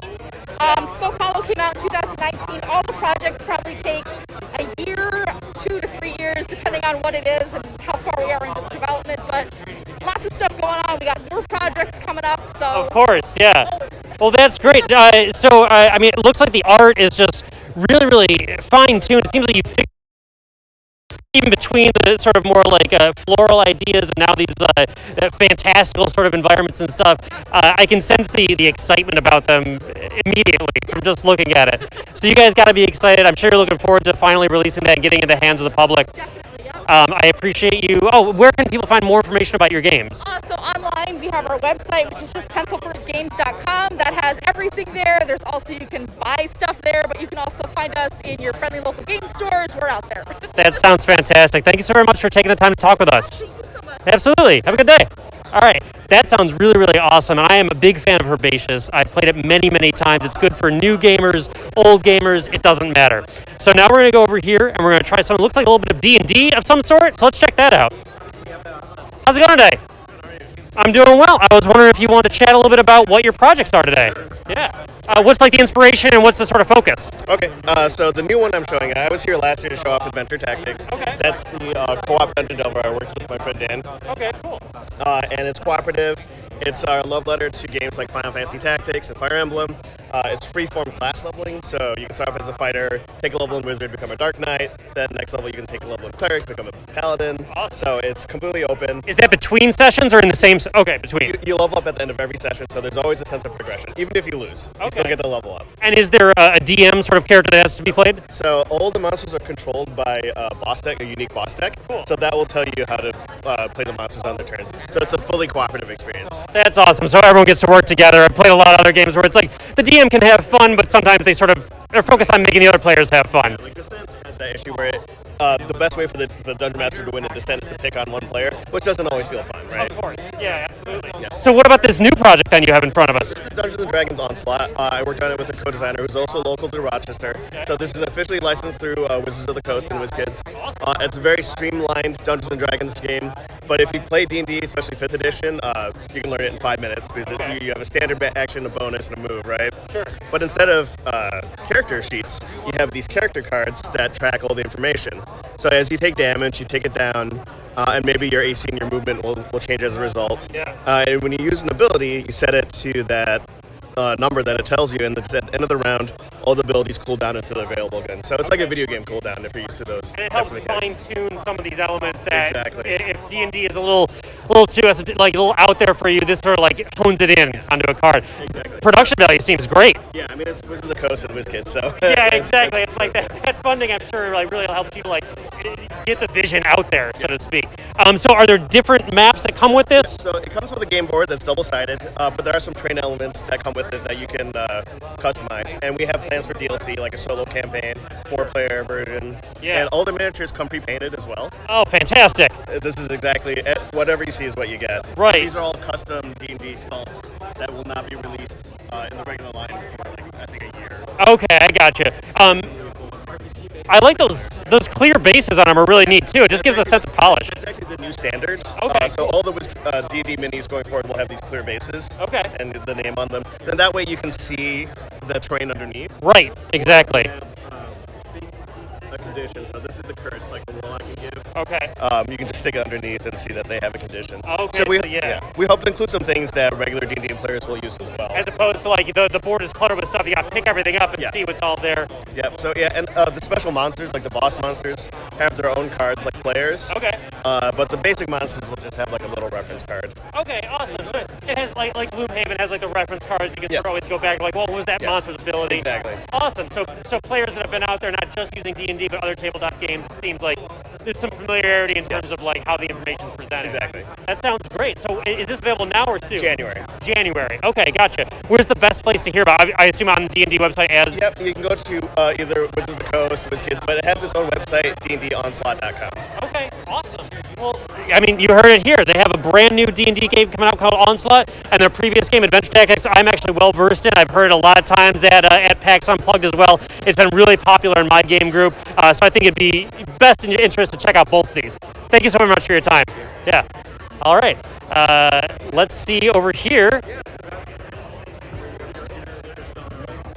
I want to get a chance to talk to his teammate Dan Letterman because he's well versed in these different conventions, and he has a lot of high quality games out. So I'm going to see if he has a little bit of time. 1 second.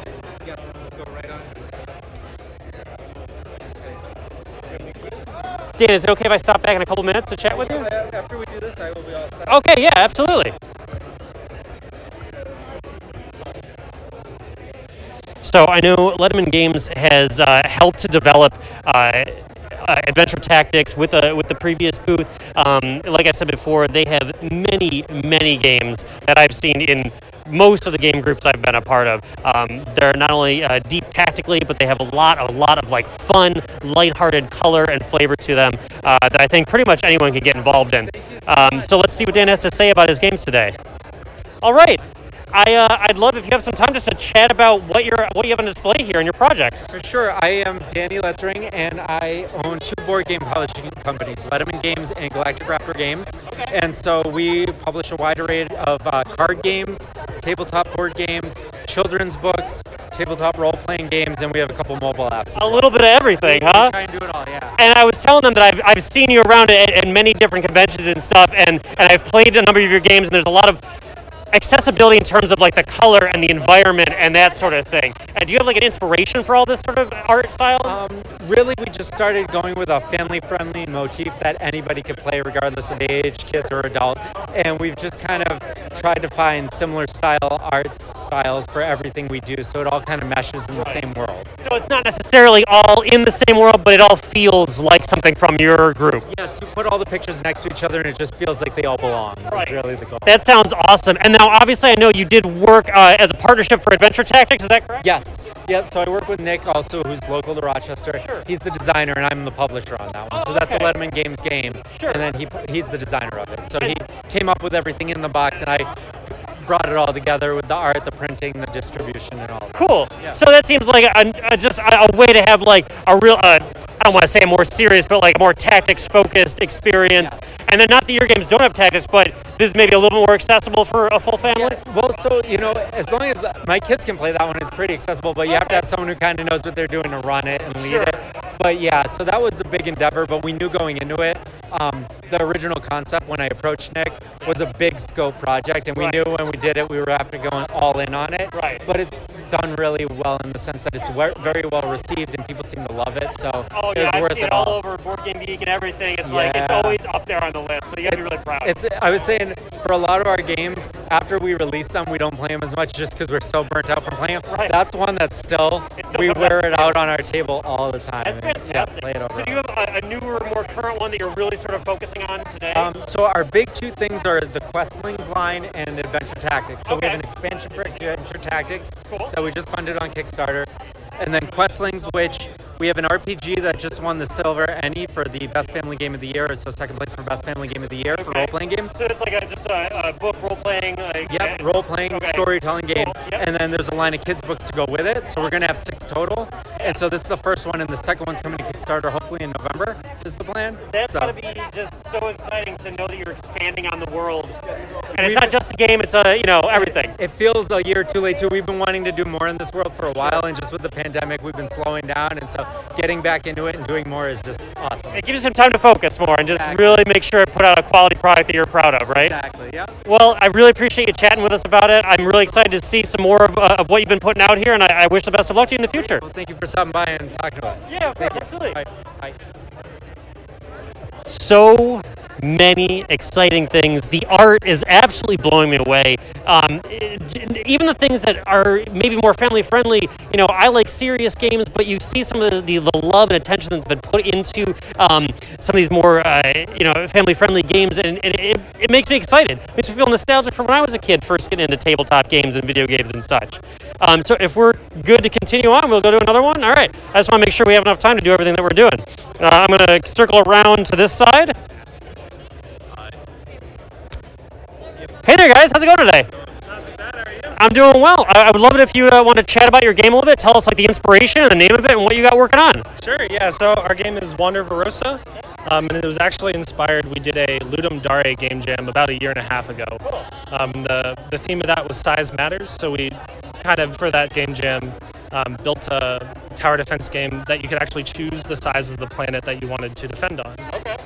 This was a spin-off of that. We decided about 1 year ago exactly to go ahead and develop it into a full game. So Wander Verosa, it's a mix of a roguelike and a tower defense game. And the kind of gist of it is you're actually defending on circular planets, so very like Mario Galaxy style. Okay. And you're the next in a long lineage of wanderers that have been sent out by your civilization in search of an object that's known as the Heart of Vyros. And it's prophesized to have like legendary time-altering capabilities. As they do, right? Obviously, yeah, and all these very intense powers that your civilization really wants. Right. So of course, as you're on that journey, you have to refuel your ship at some point. So you have to land on these planets and mine for more fuel. Okay. But at the same time, the inhabitants of those planets don't necessarily enjoy you invading the planet. Yeah, right. As anybody would. Yeah. So you do have to defend your ship as you're kind of mining those resources, so you can continue your journey in search of that object. So I'm seeing a full 3D world here. So is each planet sort of the level that you're going to be taking over for a time and building stuff on? Yep. So that's actually where you build the towers, is on the planet. And then as well, there's kind of a separate area that's a home ship, and that's kind of your rest and relaxation place. So that's where you like switch out your towers. You can, in the future, you'll be able to get a cup of coffee. Oh, of course, yeah. It's important. You got to keep yourself going and hydrated and energetic, right? Right. Yeah, we as developers drink all kinds of coffee. Right. So of course we wanted to put that. Touch there. Right. Yeah, that's kind of us projecting into the game. So I guess it looks like there's like some upgrade trees as well. Does that happen in the mothership as well? Yep, so that's all in the mothership. You can actually, as you're navigating around these different star systems, there will be traders that you can visit, and they'll sell different upgrades for the towers as well as new towers. So you can actually buy like the first ones you start out with are a laser cannon and a resource drill, but there's also like a mortar that you could buy. So you can customize your loadout as well before you go down to the planets. Really have it fit your play style. So you are finding resources as well. Like, it sounds like a little bit of like a survival element to it. Not exactly survival, but you have to get the stuff to build the stuff, correct? Yeah, for the most part. So it's kind of like a lot of very basic crafting systems, where of course you get resources, and those are like your crafting materials, and then you're building stuff with it. Yeah. But we wanted to kind of take that and flip it on its head and fit it into the like tower defense genre almost.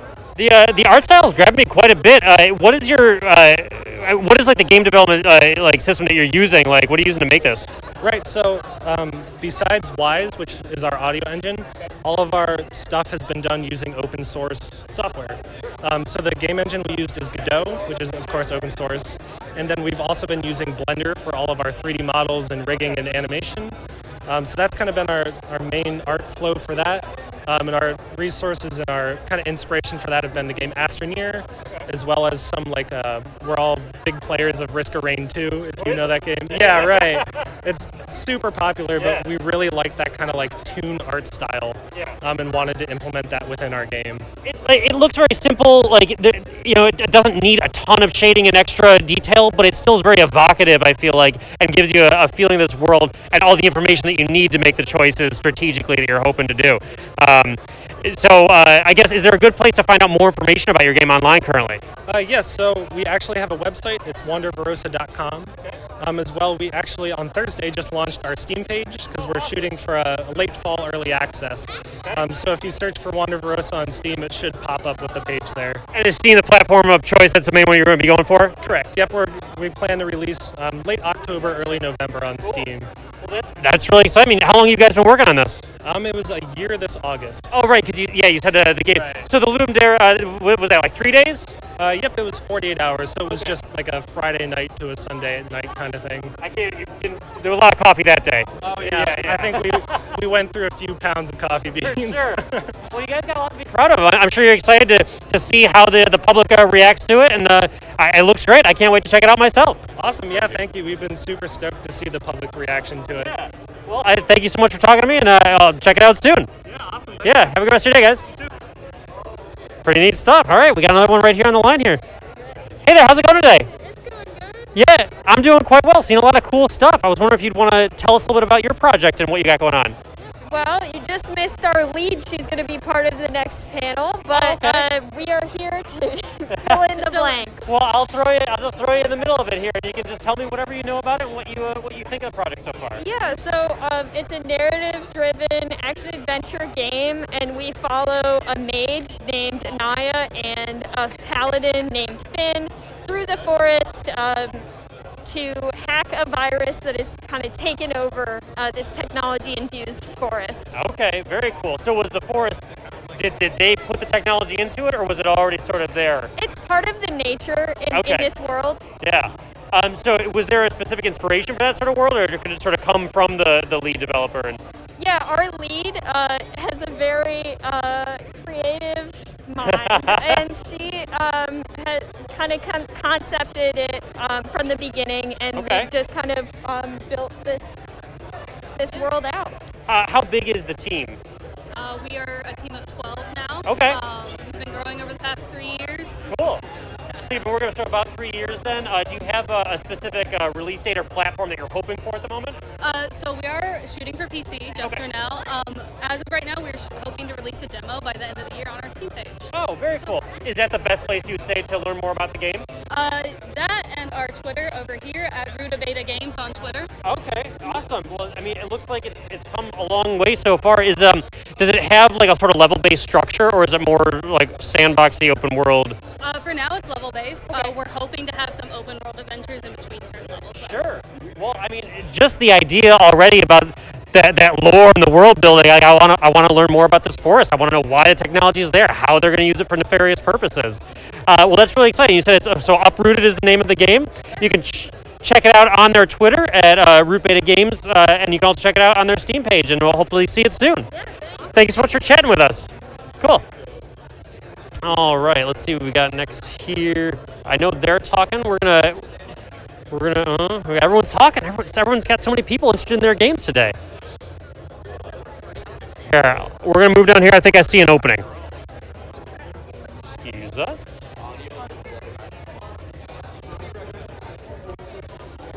Hi there. How's it going today? Would you have some time to chat about your game a little bit? Yes, I do. All right.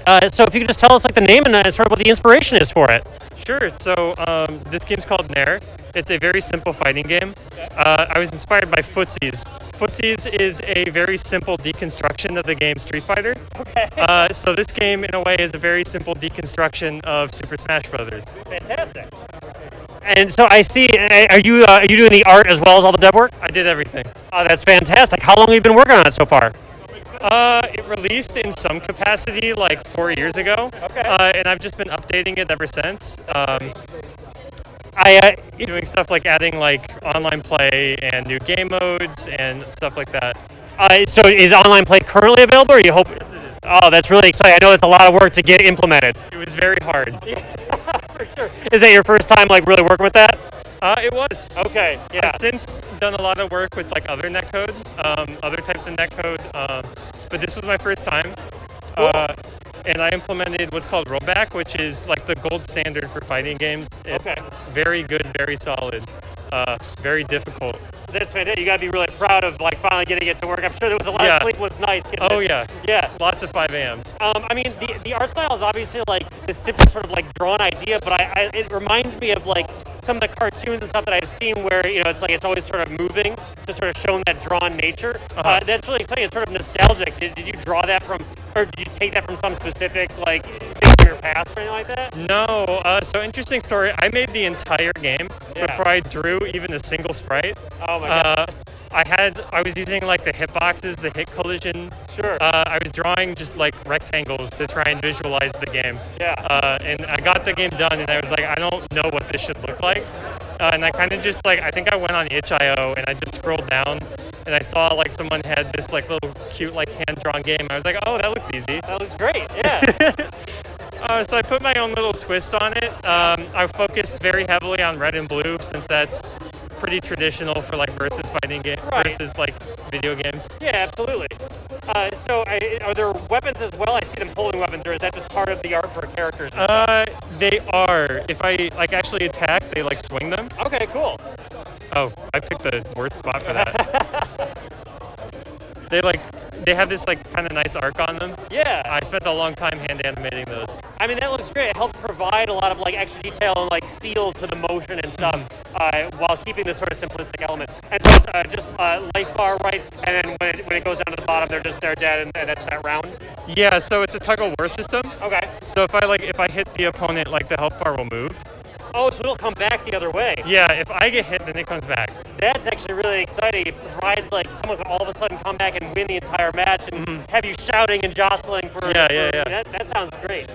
So where's the best place to learn more information about your game currently? Sure. So our game is on Steam. Oh, great. If you just go on Steam and you search Nair, I've also got a QR code here. Okay. And like the URL. Yeah. That's the best way to find out about it. We have a Discord. That Discord is linked like in the actual game. Okay, so when they boot it up, they'll be able to find information on that. Right. And potentially find other players and stuff that want to like face off. Yeah, we've got like a few hundred people in there. Oh man, that's so exciting. Yeah. And to get like, you know, other people that are excited about it and be able to like, you know, find a rival who you always fight against. That's got to be really, really great to watch. It's funny that you mentioned rival because we actually have a best player in the world.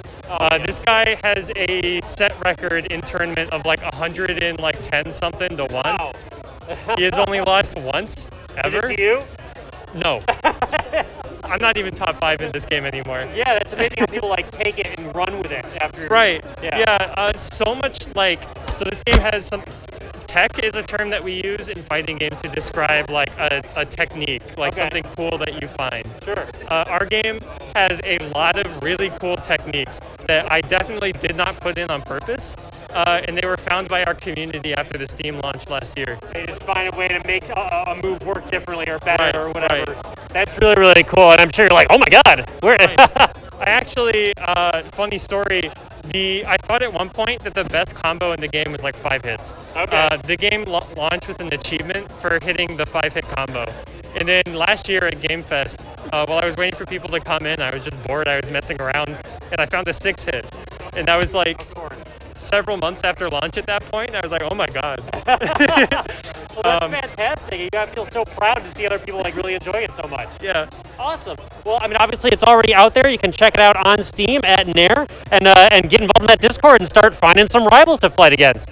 Thank you so very much for talking about your game today. Yeah, thank you for talking. All right, have a good rest of your day. You too. All right, we're gonna check over here. Do we still have more time? Or? No, we're done. Okay, cool.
Sharpen your swords. Ready your spells. Gather your allies. The ruthless Queen Damian rules the kingdom of Estelia with an iron fist. But an ancient prophecy has emerged which threatens her reign. Your adventure starts in a humble village, leads you across the kingdom, and eventually to the seat of the Queen's power, the peerless and ancient Tower of Greylock. Adventure Tactics Damian's Tower is an encounter-based, campaign-driven cooperative game with a completely free-form level-up system. Begin your journey as one of 5 basic classes and battle your way through a branching campaign where you choose your own path in an attempt to overthrow the evil queen. With each encounter, you will level up and unlock over 15 elite classes, adding new actions, equipment, and abilities. Each class has multiple levels to explore, advance along one track, or add skills from another. Mix and match to customize your ideal hero. The hero and story are entirely up to you. It's your adventure, your choice. Will your team find the right combination of classes and powers in time to stop Queen Damian? Let the adventure begin. Adventure Tactics, Damian's Tower.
In the forgotten dungeons of the Forgotten Realms, an elusive treasure awaits you. But standing between you and your prize, the monsters who lie beneath. Gather your party, press forward, and beware your rivals. The Harpers. The Zentarum stand in our way! Hold fast. The Zentarum. Only the Harpers oppose us. Let no creature pass. And those who guard the keep.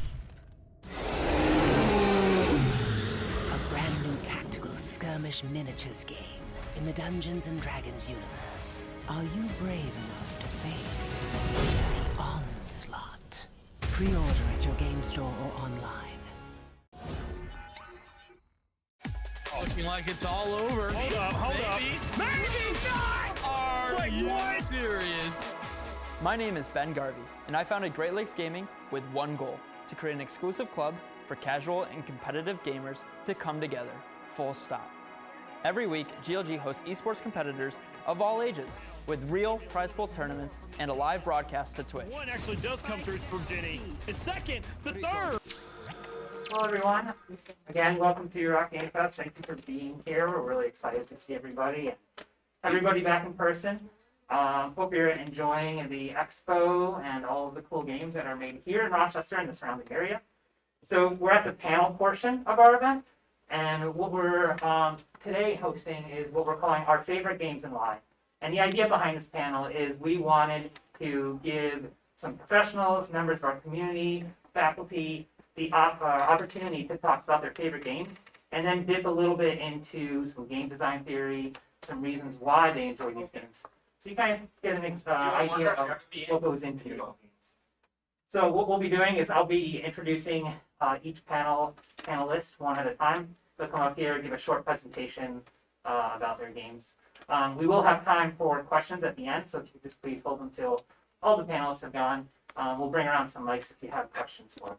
So up first, we have Kaylee East.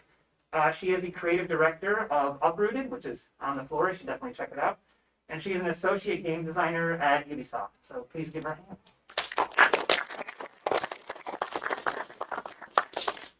Hey guys, so asking a game designer what their favorite game is always a tricky question because we want to list 20.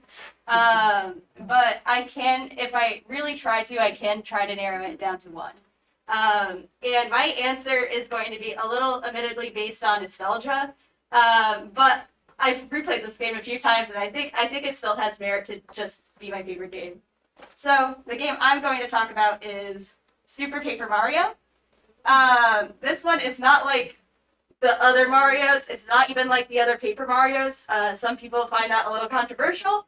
Other Paper Marios are a like turn-based RPG type of game. This one is a platformer. So let me set the scene. It's 2007. You're 7 years old. I know not all of you can relate to that. But you're familiar with Mario, but you're not familiar about like where Mario has gone and like the GameCube realm and stuff like that. You're mainly familiar with like the old Super Nintendo version of Mario. So with this limited definition of Mario at that time, we could break it down in a few points. So first is the 2D gameplay. You're met with like flat canvas, Mario's there, Goomba is there, and like question mark boxes. All of those are there. You're mainly just going left or right or up and down on the screen. You understand what's being presented to you. You see what's there. Other thing is pacing.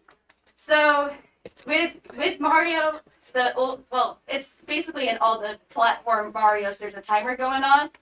And if that timer runs out, you get killed. As to why that happens, we don't know, but that's the rules. And then the story in classic platform Mario games is pretty simple. Save the princess, fight the turtles, and yeah, just save the princess. So going into this, these points, I want to take those points and compare it to Super Paper Mario. So going back to my first reference of Mario, the first time I saw Mario was my mom playing the SNES, and this Mario was what I saw on the screen, and you guys could see a lot of elements already established. You get a lot of information from that one screenshot. Oh, there's a pipe. What does that do? Some people already know that you could go in and like end up somewhere else. Coins. Oh, I want to collect those. They're rotating. I get that. And like there's enemies. Oh no, turtles with spiked shells. Don't want to step on them. So you see what's there. You understand the layout. It's pretty clear. Other thing I want to highlight that even though when I was 7, when I first saw this game, I did replay this, and it was interesting to understand the classic Mario start. Mario has often been cited for its onboarding because it gets a lot of things across in the first level. So I can quickly explain what I mean by that. You are presented with, even though that question mark box is now empty, you're presented with like a flashing question mark box, an enemy, and some more boxes. You see that little guy's angry. You don't know what your relationship is with him yet. You could run into him and die. That immediately teaches the player, hey, don't do that. And then the immediate interaction with that box while you're trying to maybe make a decision, hey, am I going to run into that or am I going to try to avoid it? You might jump a little early, or you might just want to see what that box is doing. You get the gratification of an item popping up. So, when we look at Super Paper Mario, it uses that same onboarding. So we've got the Goomba, we've got the question mark box. It's essentially the same exact layout because it's very effective and very quick in teaching this. Also, with this layout, it's establishing, hey, this is a Mario game. This is what you expect to come out of it. With the characters, you already know what you're messing with. If you've played other Mario games, you're familiar with it. But also, this is Super Paper Mario. So in the environment, there's like small details. Like in general, this 2D environment looks like an average, like, hey, this is just like a 2D game. But if you look at the sky, you notice like there's little math equations in the sky. So that's a reminder, like, hey, this is a Paper Mario game. So it's a reminder of the like overall theme. So something that Paper Mario did that I was not expecting, and it just shocked me as a 7-year-old, was that with this like notion of what this game was going to be, they decided to like literally flip the tables and introduce a mechanic with flipping. So you have not just like a 2D flat level, there's a whole other dimension to it. This really stuck with me. I didn't think a Mario game could just add another dimension to it. And this added a lot for me. So this mechanic can be used anywhere throughout all of the levels. This adds passive mystery in every single area, and it feels really cool. It really challenges the level design. It makes it really creative and rewarding when you find secrets. Like, it could be secret text, it could be coins, it could be anything. And it also leads to very interesting puzzle design.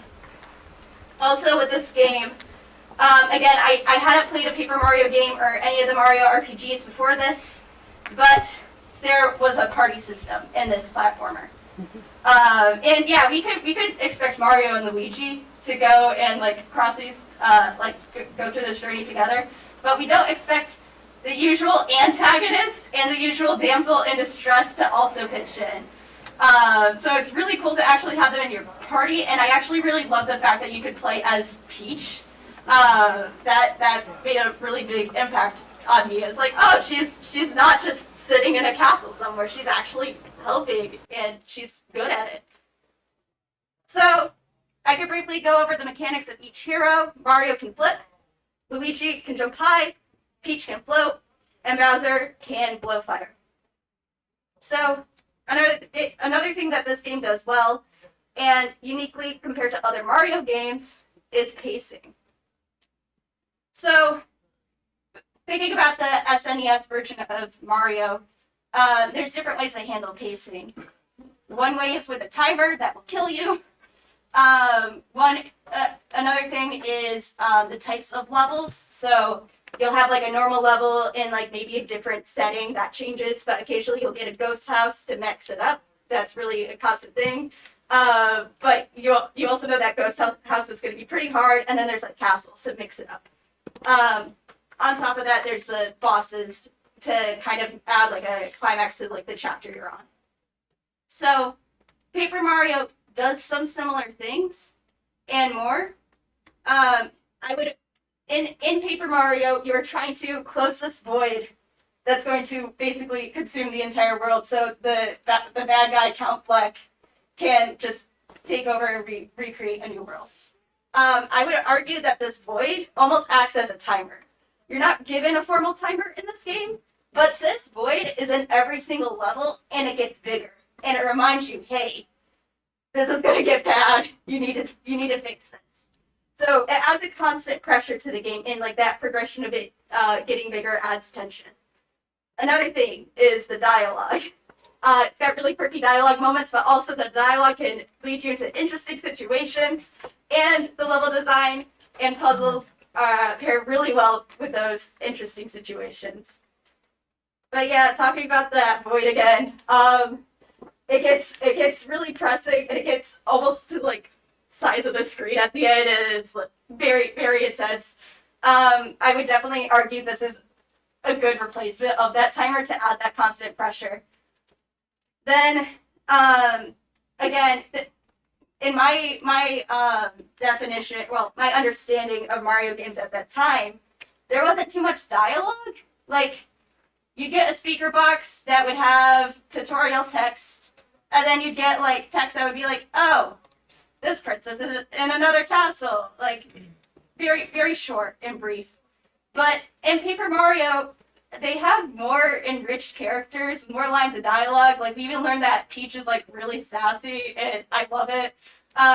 Luigi is just like trying to also prove that he's just as good as Mario. Like, I'll go to character arcs briefly later, but it's really nice to see them really go into these characters and kind of give them the depth they deserve. But yeah, thinking about like this quirky dialogue, and then like there's also really unique scenarios that you wouldn't expect, like this. So there's a question mark box. We're familiar with that. We know, hey, if we hit that, there might be an item. But also, there's a ledge on that top right or top left. Never mind. That top over there. There's a ledge. There's a door up there. So it's like, okay, I could use this question mark box as a means to jump up to the other ledge, or I could hit that question mark box. But there's an item on top of it, and it's a vase. And if you hit that, it breaks, and you're met with this enemy or this boss, Mimi. And she tells you, "Hey, you broke that vase. It was my favorite. Hey, that was like a ton of rubies, which is a currency you don't even know in Mario. You're familiar with coins. And she is going to make you work it off. And yeah. So you're put in like this weird kind of prison thing, and you literally have to find a way to like get yourself out of debt and work for it. You can talk to like prisoners. Some prisoners are hidden on that 3D plane. And you learn, hey, there's a better way to make money, and you get in like a VIP room, and it's like treadmills instead of this wheel, or like you got to jump over like these sparks in order to make money and hit blocks. But it's interesting because as a player, you really don't want to commit to that, and it's funny because it definitely makes you want to be avoidant, and the level like that motivates you to look for even more ways. So the puzzles and layouts, and like there's also like pixies or that are called pixels that you could use for more powers. But you start using this combination to avoid doing work, which I love. And eventually you get validation for it, and you can steal a bunch of rubies to pay off your debt. That's in a Mario game. If somebody told me that this could happen in a Mario game before I knew about Super Paper Mario, I don't think I'd believe them. Like you usually think about like, oh, platforming, oh, jumping. Oh, killing turtles, but you don't think about, oh, I got in debt and now I have to commit a heist. So the other great thing about this game is the story. There's multiple story arcs going on at once. They're all built around the same theme, which is love. The game actually opens up marrying Peach and Bowser. It was essentially an arranged marriage by the villain to get like this evil chaos heart that's gonna make the void appear. Peach doesn't validate that marriage, by the way. She's against that. But like that happens, and then also there's kind of like a bookend narrative that happens on each chapter, and it's interesting because this game kind of digs into the definition of like love and different forms of love. I'm not going to get into that too much. In fact, I only have a couple slides left, but I don't want to give away too much of the story because I think you folks should play it for yourself. There's a ton of surprises in this game.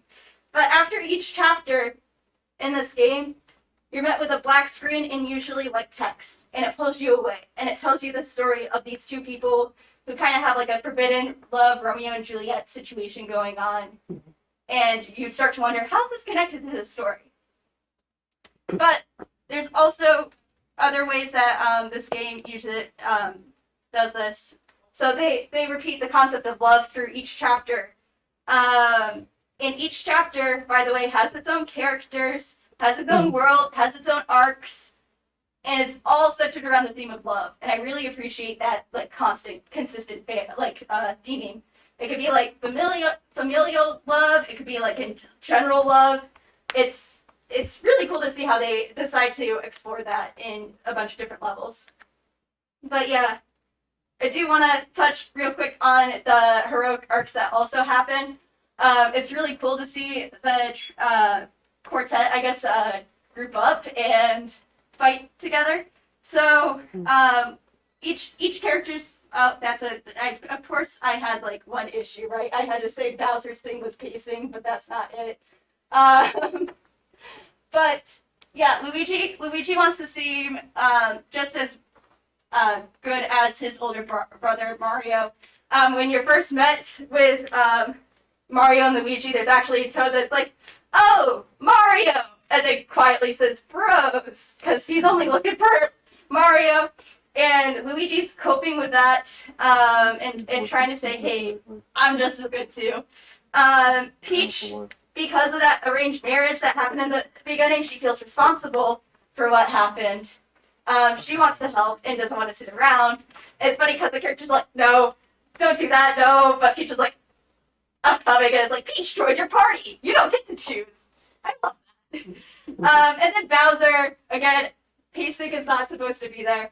But he just wants to be the baddest bad guy. He doesn't want Count Flex to take over the world because if he takes over the world, there's no world to take over. So Bowser's like this fight. And then also on top of that, amongst the great cast of villains, and no, I'm not covering one with a sticky note for spoilers. Again, you guys should play this game. All of these characters have to also question their like relationship and like what their definition of love is, and it's really endearing to see. And again, this game really gives depth to characters that you wouldn't see in other Mario games. But yeah, conclusions. This game is great for three main reasons, in my opinion, which is the gameplay, where there's constant mystery, not misery, constant mystery. It's got clever puzzles, and then it's just, I don't know, I really attached to that flipping mechanic. Like, the depth, literal depth that it adds to 2D seeming levels is insane. Especially with combining like different characters and such. And then pacing, that I really enjoyed, like taking the time to really talk to characters, because there isn't like a timer necessarily yelling at you. There is a void, but it's going at a slower pace than like a 3-minute timer. And then the story is very endearing. Again, you delve into the characters. You get to see Peach fight people, which is great. And there's a whole lot of arcs that you can appreciate in this story. And they find a way to tie all of them together when going back to their central theme. But yeah, that's why Super Paper Mario is my favorite game. Thanks, guys.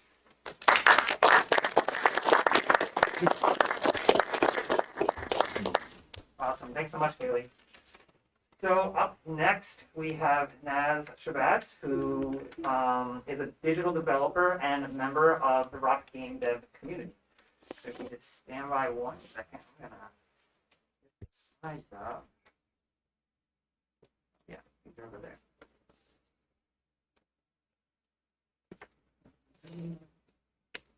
Really fun. Whoops, spoilers.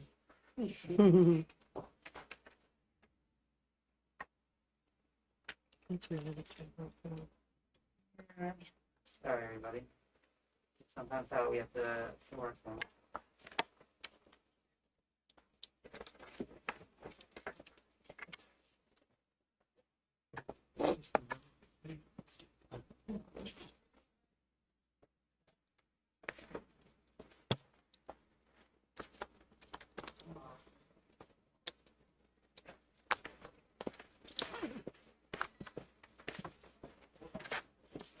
Sorry, everybody. 1 second.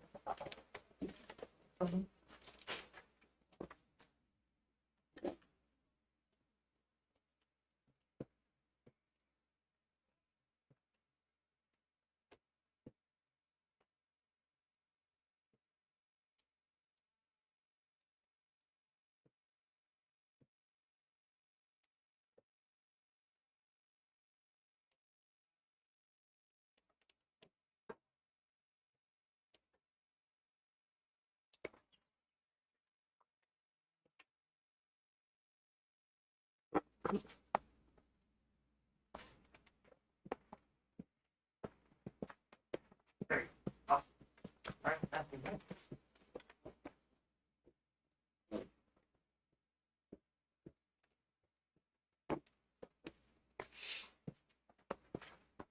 I'm just giving one more minute.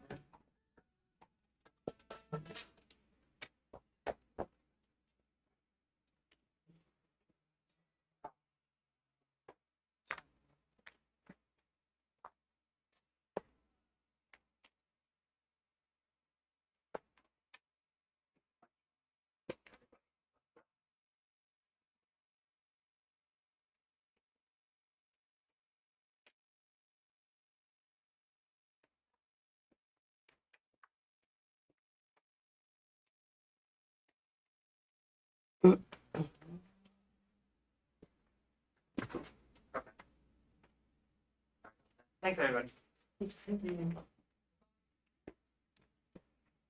Okay.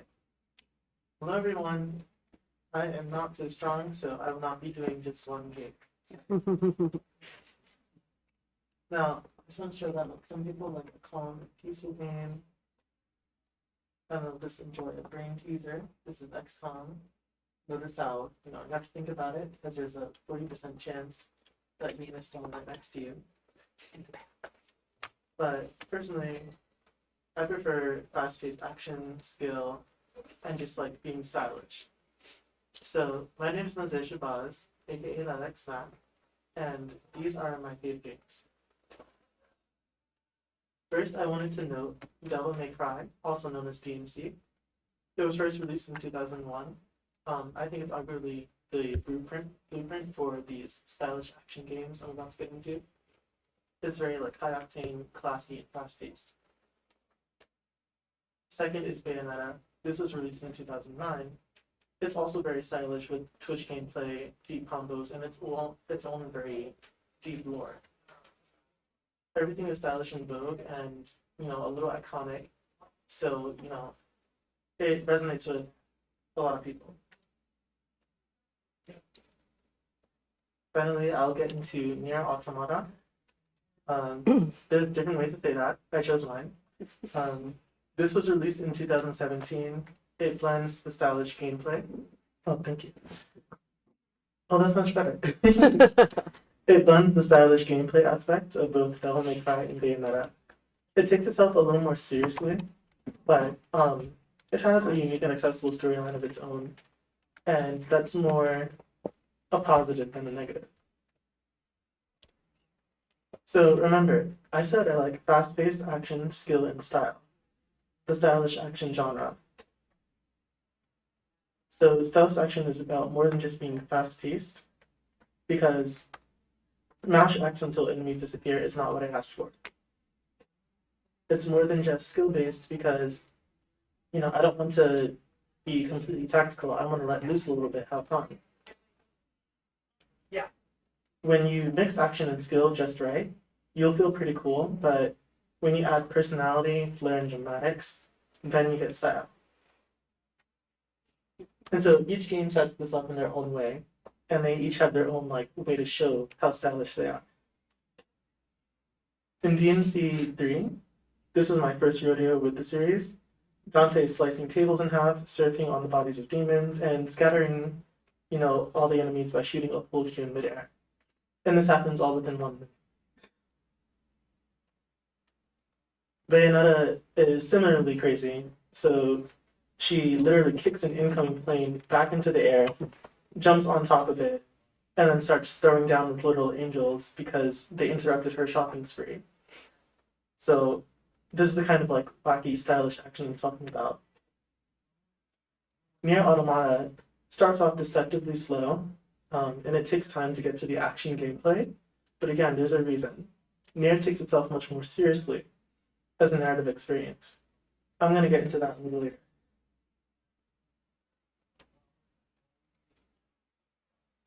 Now, the player is not expected to, aim and shoot a pool cue, scatter pool balls, and they're not expected to kick an airplane and jump on top of it and press buttons to balance on the plane while they play. You could make quick time events for this if you're a developer, but that's not the point. You're supposed to sit back and watch and understand you're about to play as a very cool, interesting, stylish character. This is an important distinction from a typical RPG, where you start off weak and fragile. The game is setting the tone. You are powerful, now act like it and fight God. From this tone, a few design choices naturally follow. First, we have expectation. So, there's an expectation for you to be skilled and cool as you're playing. This is shown in Bayonetta when you have, your score. You can get up to platinum if you do very well as you're defeating enemies. DMC has a meter where you can go from this is okay, to SSS rank, which is sexy smoking style. And Nier Automata does not have this, But again, there's a reason. I'll get into that later. Creativity. This is something that Nier Automata does have. All the other ones have this as well. And this is creativity on the part of the player. So these kind of games allow you to choose your way to play. You don't have to be swinging a sword, or you don't have to only use pistols. You can mix it up, do it your way, figure out your own types of combos. And typically there's not, some kind of meta best way to do things.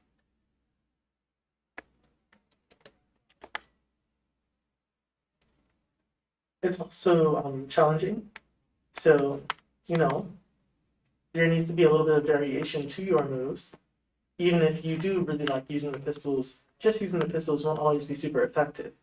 So that's another aspect of the stylish action games where it's like, it's cool at first to just keep using the same weapon, but to keep being cool, you've got to switch it up, show us something new. And that's what the game asks of you as a player, so I like that. But with all that said, lastly, it's still accessible. So if you're a new player, you're new to games, or this is like, you kind of just want to go through the story, you don't really want to fight, it's still accessible. You can still just use that sword. You're not going to get super high scores, or you might miss out on some rewards that you would get otherwise. But it's still accessible. There's also a level of mastery that you can get to, where you're just doing things that, anyone as skilled as they are, jumping into the game for the first time, could never do. This catalyzes a new yet familiar type of gameplay, where players are honing their craft not to be efficient, even though speedruns are a thing, still, but they're honing their craft just to be stylish and for style points. So I want to show you a video that I saw.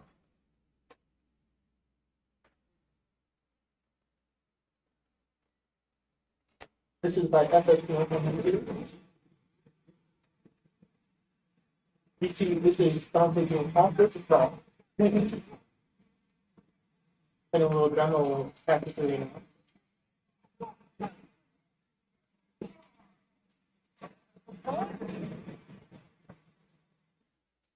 And it's like, that's something that even if you're super skilled at playing any video game, you're not going to be able to just jump in and do that. You have to learn the game and get better at it.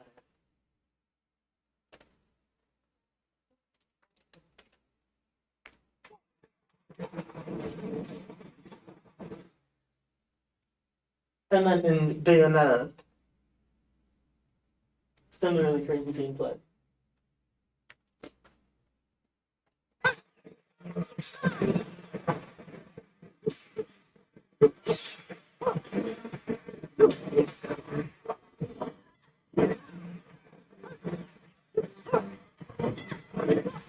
Notice how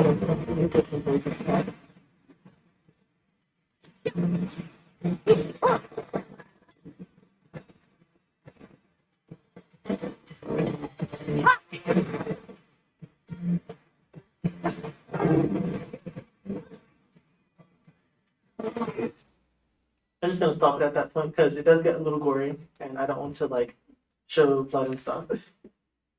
Then there's also Nier Automata. I tried to put the captions of who made these videos on there. This one is Sound Dreamer from YouTube.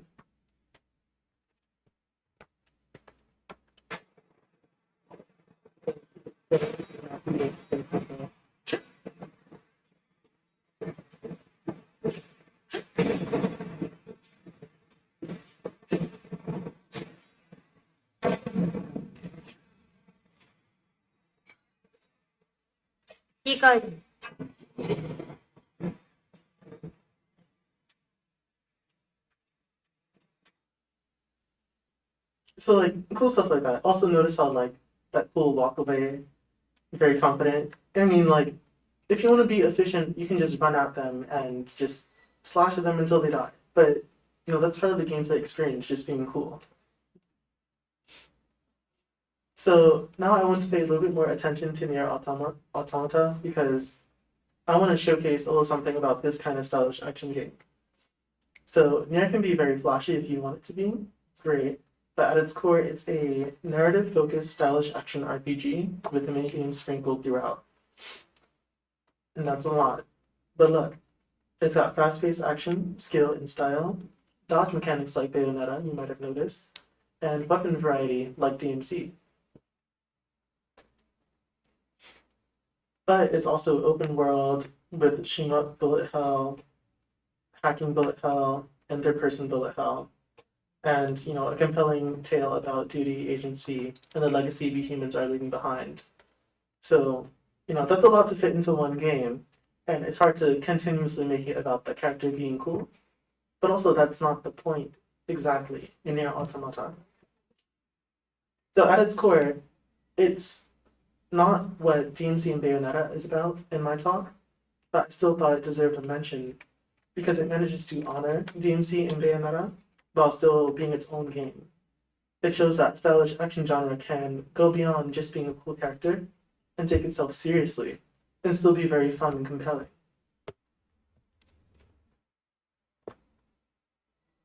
I added another clip just so you could see more of the Bayonetta combos.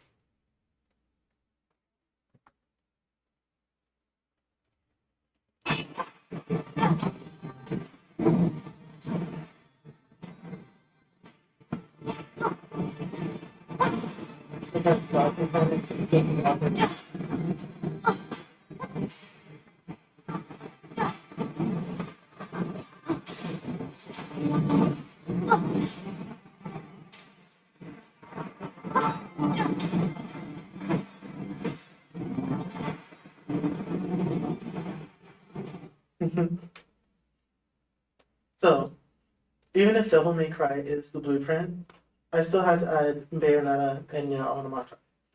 All three games are iconic, and each has their own stylish action.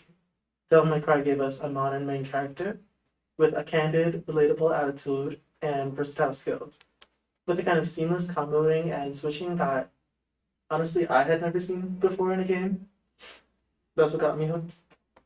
Bayonetta, I believe, improved on the formula in its own way, especially with the witch time mechanic. If you dodge at the right time, then everything goes slow motion except you, and you can do all sorts of other cool stuff. It's an iconic female character, an unheard of storyline of its own. I couldn't even begin to spoil it for you because there's just so much going on there. And it's got crazy finishers, kind of like God of War, but in its own style. Finally, Nier Automata took the genre for a serious turn while adding controversial elements you wouldn't expect. That is, it wasn't afraid to change the pace of the game for the sake of narrative, so that the player can sit back, untense a little bit, and try to take in what the story is trying to give it. I appreciate that. All three of them are iconic, and they each exhibit accessible gameplay that hides unlimited depth, mastery, and personalization, while pushing the envelope of a stylish action game. And that's why I wanted to talk about them. My name is Mosaic Shapaz, aka Lilac Snack, and thank you for joining my talk on this game.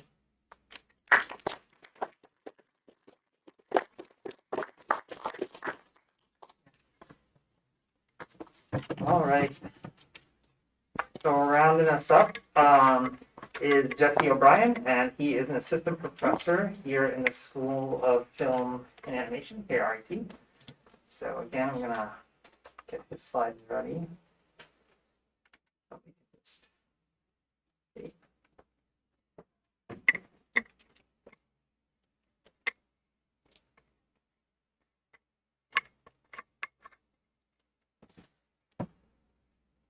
All right, there you go, Jesse. Take it away.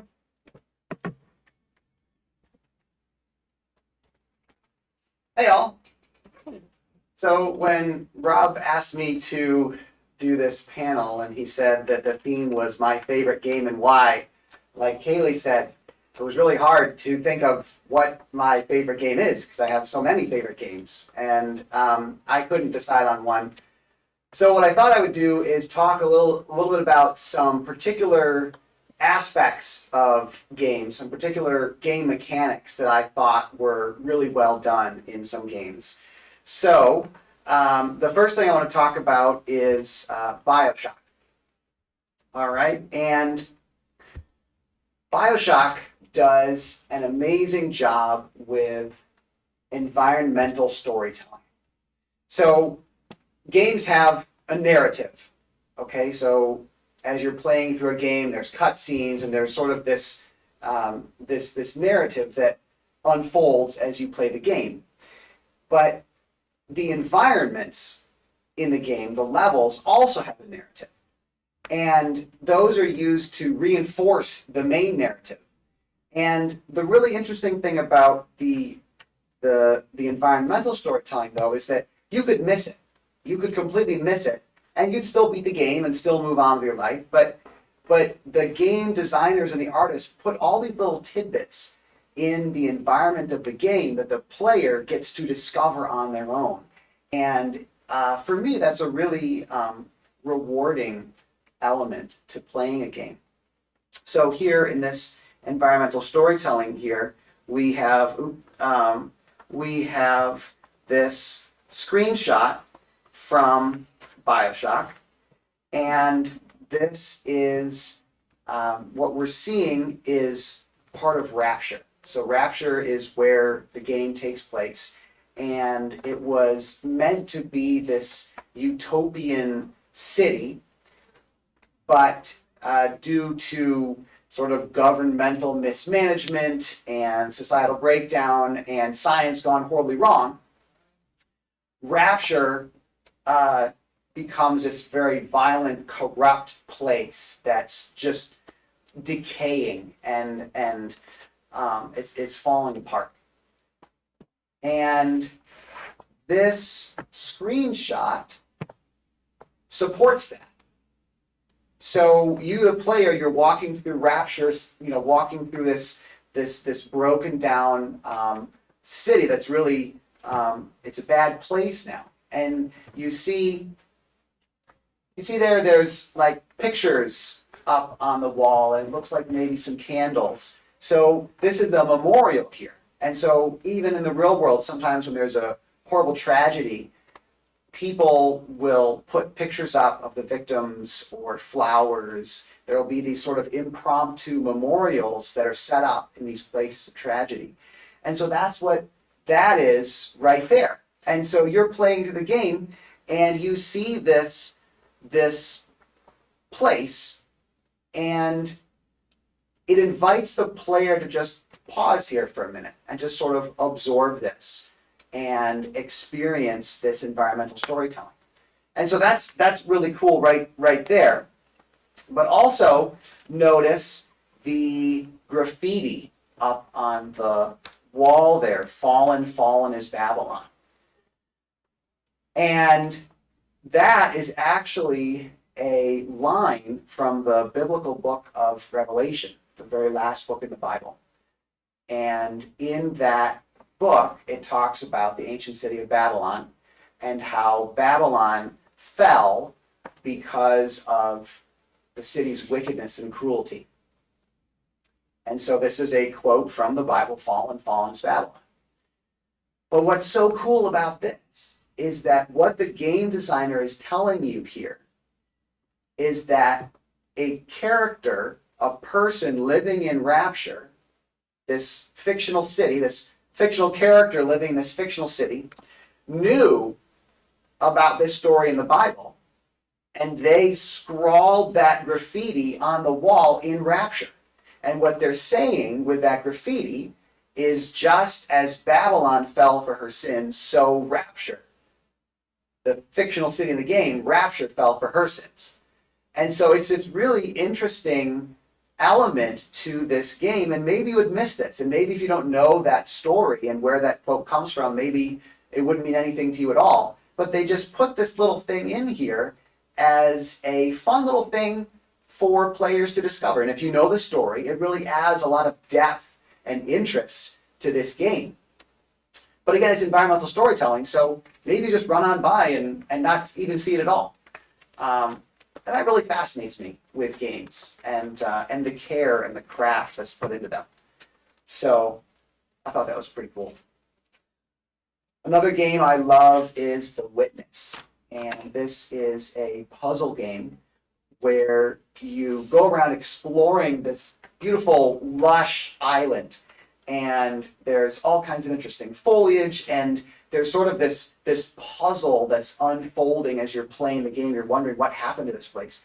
But then you're presented with these kind of console screens that are smaller puzzles. And this is one of the first puzzles in the game. And you see the little circle on the left. The whole thing you're supposed to do in this puzzle is just click your mouse on that circle and drag to the right and draw that line. And what I love about this game is they teach you how to play the game as you play it. And so each of these puzzles has a little key to it. So in this case, it's very obvious. You just draw a line. Okay, but these puzzles build on each other and become more and more complex, and the player learns each time they do one of these little puzzles. They learn how the puzzles build on each other, and that they're telling you as you're completing the puzzles and they're adding more complexity, they're telling you how to play the game and how to do the puzzles. And I really love this because the game designers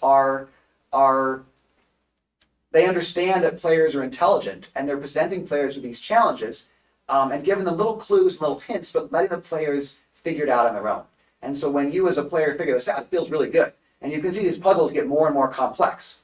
So there are these puzzles that are all over the level, all over the environment, and you run into them, and like I said, each one kind of has a clue at the beginning of it. So then I was walking through this part of the game here, and again, just a beautiful, lush game.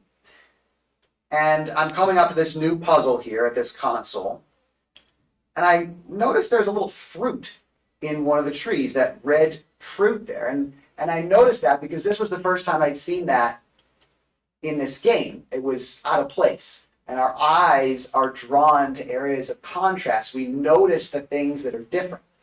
And so I noticed that fruit and was like, oh, okay.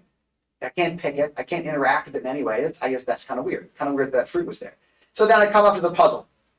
And I said before how each of these puzzles has a little clue that tells you how to solve the puzzle. But this puzzle doesn't have a clue. And so I'm standing here at this puzzle for a little while thinking like, what? Where's the clue? How do I solve this thing? And I had noticed the fruit, and that was still kind of on my mind, and I could see right behind this console the tree. And there's the fruit right in the tree there. And then I noticed that the tree, you know, has the branches, and they're kind of forked at the top. And then look at the puzzle. It's sort of in the same shape as the tree, and it's got the branches, and it kind of forks at the top. And I thought, well, maybe what I'm supposed to do is figure out which branch on the puzzle matches up to the branch where the fruit is on the tree. And that was it. So I drew the line to where the fruit was on the tree on this representation of the tree in the puzzle. And I thought, wow, that's really cool. And I figured that all by myself because I'm smart, right?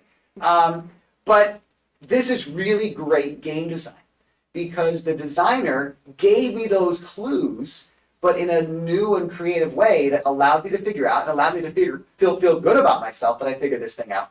And so that's really, really great game design. And so I love games that do this. Another example from The Witness, players have agency. Okay, so players get to choose what they look at and where they go in an environment.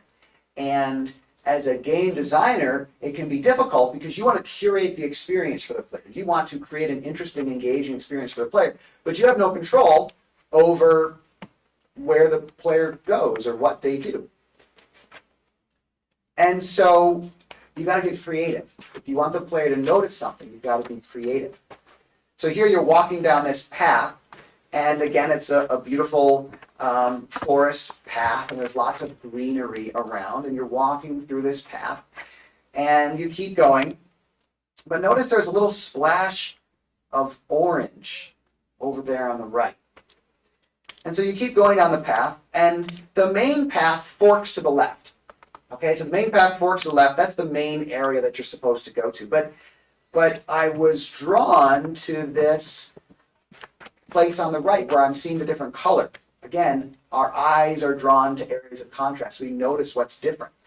And so I checked this out. And so I walked up to this little spot. It looked like a dead end at first. Okay, but my eye was drawn there. And so I followed because I saw that contrast and those different colors there. And all of a sudden you walk through what you thought was a dead end gap between rocks. And then you find out, no, this is this opening to this beautiful vista. And this is in level design what we call a wow moment. And the game designers are inviting you to just pause here and go, wow, that's really cool. And this was this little thing tucked away in this little side path. I might not have even noticed it, except that there were those different colored trees there that caught my eye.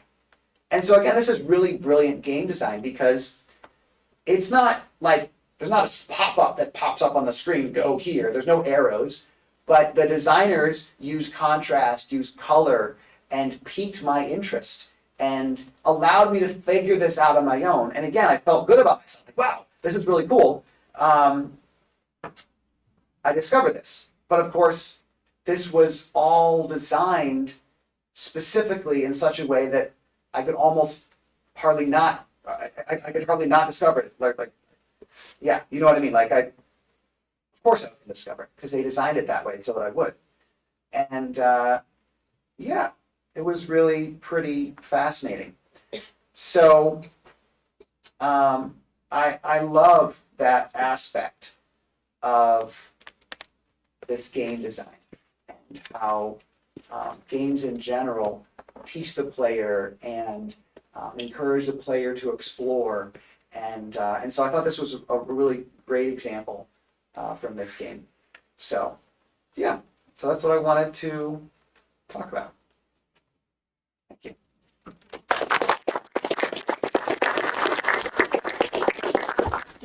Thanks, Jesse. If we could get the house lights up real quick so we can see our panelists.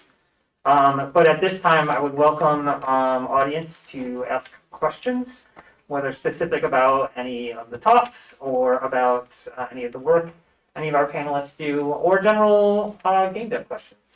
So this is the time for that. We can run a mic to you.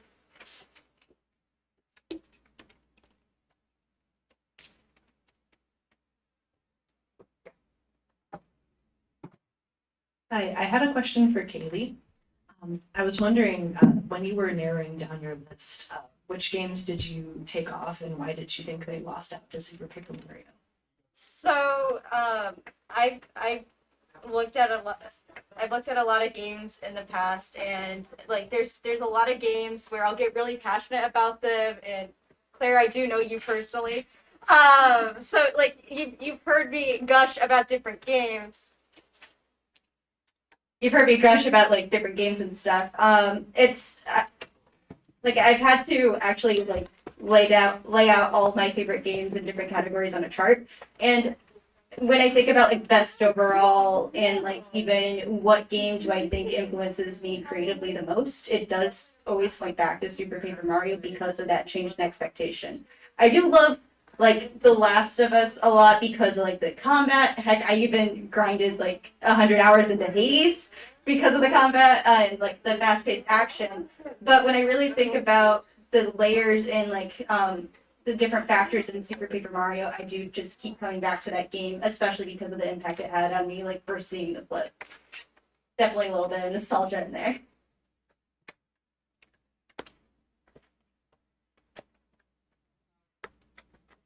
Questions? Yeah.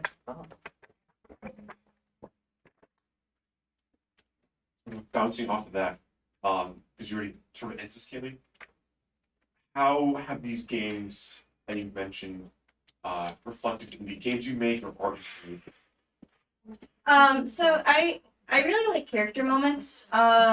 When thinking about, because I'm gonna think about Uprooted that I'm working on, which give a quick elevator pitch to people who don't know. It's a game where you play as a mage and a paladin that are fighting a virus that's trying to corrupt these woods.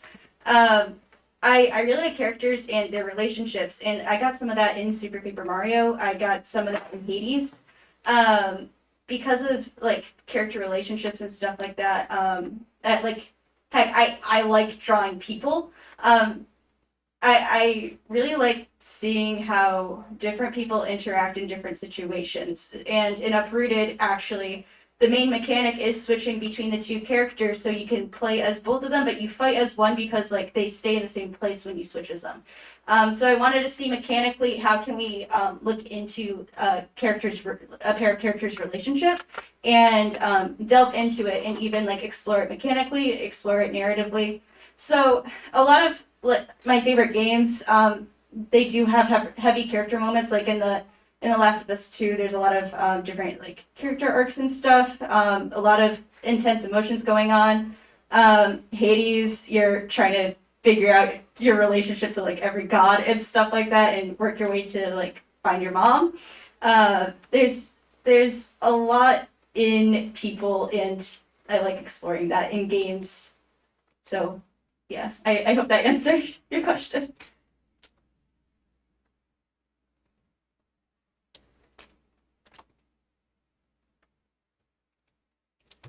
So this is for the professor. You made a big deal about wow moments in games. Without spoilers, if possible, what is your favorite instance of a wow moment? Probably from, I think it was Halo Reach. There's a time when you're like fighting through these like tunnels and canyons, and you can't see much of what's going on around you, and it's really this sort of intense combat. And you're sort of like pushed to your limits, and you're almost out of health and almost out of ammo, and you emerge out of this canyon, and all of a sudden the enemies are gone, and there's some ammo over there on the ground, there's a health pack, and you're just presented with this huge, wide open view of the sky, and you see Covenant drop ships raining, lasers down on the ground, and you see, UNSC Pelicans battling Banshees, different types of aircraft up in the sky, and you see orbital, anti-aircraft things going off, and you just feel like you're part of this whole galactic battle for humanity's survival. And you're just this little part of it, and you just sit back and you go, wow, that was super cool. And then you move on, and you move on with the game. I just thought that was really, really neat. Thanks.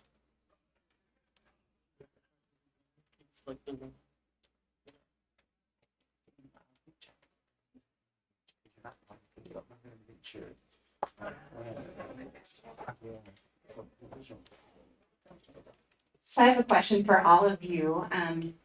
It's very interesting to hear all of the different things that you find as favorites. But when you think about doing game development, how do you appeal to a variety of interests, but also keep it focused on what the game should be? Because I imagine that when you're doing that it could get crazy, like trying to fit all of the elements that you love into one game. So like when I'm making a game for myself, how do I sort of figure out, well, for GOAT, the game we're working on right now, we did a lot of thinking about our demographic. And so we want this game to be appealing to as many people as possible. We want it to have a little bit of silly, irreverent humor. But we also want it to be okay for kids. We don't want anything that's like horrible in here. So our goal was to make a game that all ages could play, a game that wasn't like just a kid's game to the point where adults felt like this is no fun, this isn't a game for me, but also a game that wasn't so adult that kids didn't feel like it wasn't for them either. And so, yeah, whenever I'm making a game, I think about the demographic. And for this game, we wanted it to be as broad as possible. But there are many games that are specifically kid games or are specifically adult games. So yeah, you think about like what hardware you're going to release the game on. So we're doing on the Switch, which is a very kind of family console. And we're also, our game is a 4-player couch competitive game. So we knew that was the kind of game we wanted to make, and so the Switch made sense because that's a console that a lot of people do that type of playing with. And so, yeah, so you think about, for me, you think about your demographic, and you really want to be careful with that, because if you make a game that doesn't appeal to your target demographic, nobody's going to buy your game. So I actually interpreted your question in a different way, but I can answer to both of them. So first, like in terms of, the target audience or who's going to be playing the game. That's a really good consideration. Like, are there going to be children playing the game? Should you have blood and gore? Should you watch your mouth and dialogue? And that's a conscious decision that you have to make. Like, if your game is going to be, a little rated R, you just want to use a curse word or two, then you're gonna have to understand that it's not gonna be for children. And personally, that's how I'm going about it with my game. It's about style, it's about passion, it's about being actionable, and there is violence in my game. So I'm not going to market it to or for children personally. Now, the other way I was thinking about it was in terms of if you have interests of the types of gameplay you want, or what you want to have in the game, how do you pick and choose what you will add, what you want? That's a very difficult thing as well. So for me, one of my challenges was, if you've ever played Resident Evil, there's a inventory system where you can drag and drop items and everything works, and you have to fit everything in that. I made a little demo for that for my game, and I was thinking about adding it in, but honestly, with what my game focuses on, it would just become tedium for the player. It's not really necessary to the core of the game, which is more action and looking good. So with the trap, so I just took that out. I'll save that code for hopefully another game, but it doesn't belong in this one. Just think about it that way. So I also interpreted the question a little differently, but I could also interpret it the same way as Jesse too.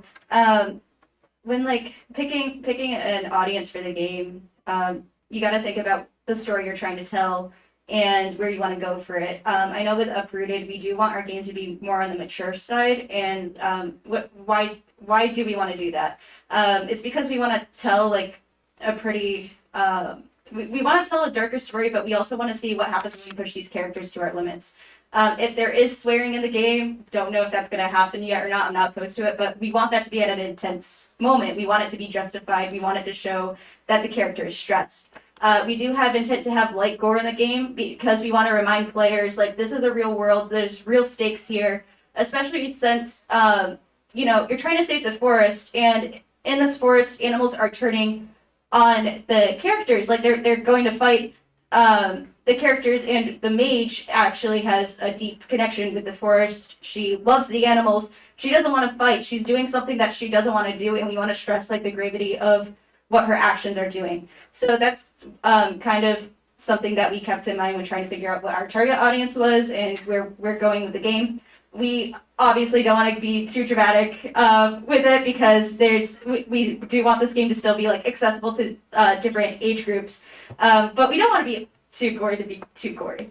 But another way I was interpreting your question, because the vibes that I got were how do you keep a central focus with narrative, game mechanics and stuff like that. That all comes down to theming.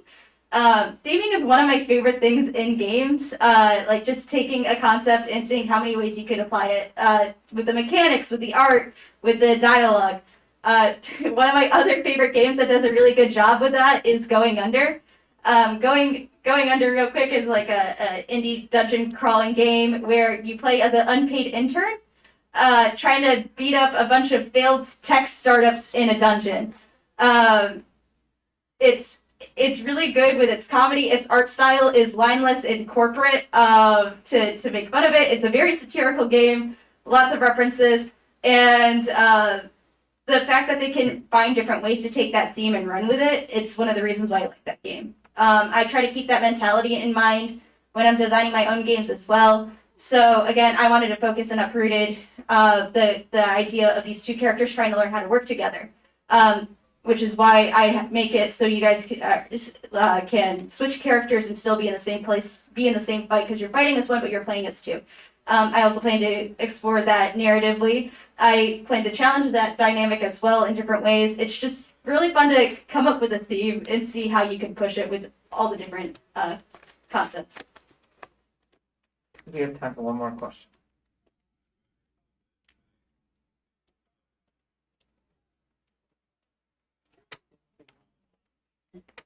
Hi, my question is for Nasir. I really enjoyed your presentation. One thing that jumped out at me was that, as far as I know, the 3 games that you referenced were primarily single player. And I think of like style as having another element as well of sort of like in front of an audience. Things like the combo videos, I think of like in the context of fighting games, or even like speed running, kind of stylish movement. And MMOs sort of like visual style, showing off in front of people. So I was just curious if you had any thoughts on like the connection between, or how like you think of style differently in the context of a single player game versus like a multiplayer game or a game that's played in front of a crowd. That's a really good thought process. That's part of what spurred me to make the game that I'm working on. It is multiplayer. There is the idea of like, showing off, or you and your friends showing off together. So I had the same train of thought when I was thinking about my favorite games before this presentation. So in terms of, single player versus multiplayer, when you get into, a single player stylish game, there is more an aspect of, the couch co-op play. You're showing off to your friends when you come over, or when they come over and like, look what I can do now, or look what my character is doing.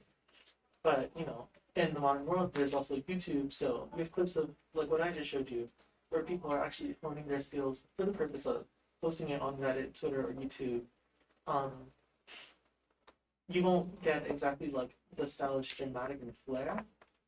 But if you look at fighting games, as you've mentioned, there is also that same kind of community where people will post, 1,000 hit combos or, zero to death combos of their favorite characters. And people will just go crazy for that. And then also like just styling on people doing unnecessary moves that might not be the most effective route or the most efficient way to fight. But, maybe you're taunting in the middle of a combo and that looks good. Stuff like that. I think it can mix pretty well. All right, let's have another hand for our panelists.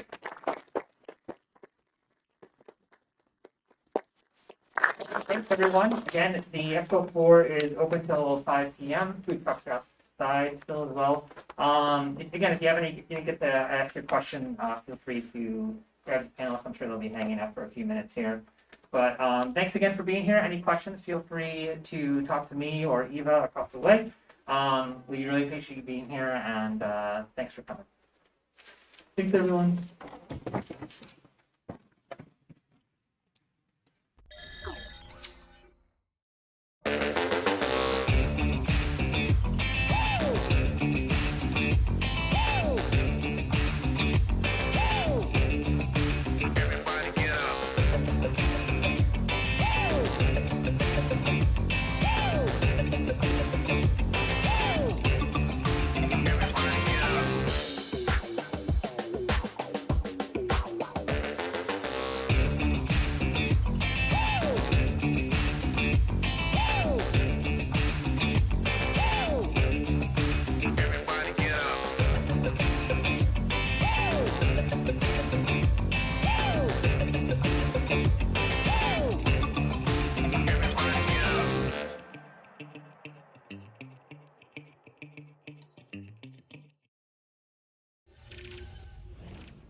Sharpen your swords, ready your spells, gather your allies. The ruthless Queen Darmian rules the kingdom of Estelia with an iron fist, but an ancient prophecy has emerged which threatens her reign. Your adventure starts in a humble village, leads you across the kingdom, and eventually to the seat of the Queen's power, the peerless and ancient Tower of Greylock. Adventure Tactics Damian's Tower is an encounter-based, campaign-driven cooperative game with a completely free-form level-up system. Begin your journey as one of 5 basic classes and battle your way through a branching campaign where you choose your own path in an attempt to overthrow the evil.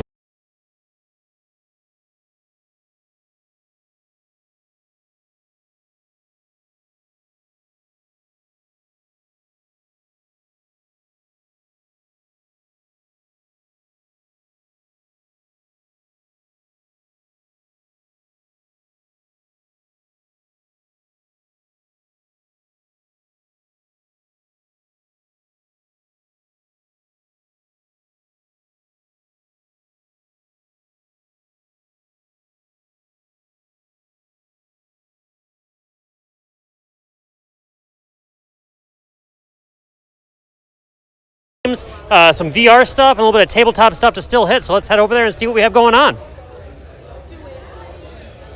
I imagine you guys have been pretty excited about what you've seen so far. We've seen a lot of digital stuff. We got some multiplayer games. We got some really cool story-based pixel art stuff. So I think next, if we have room at the VR booth, we're going to see if they're ready.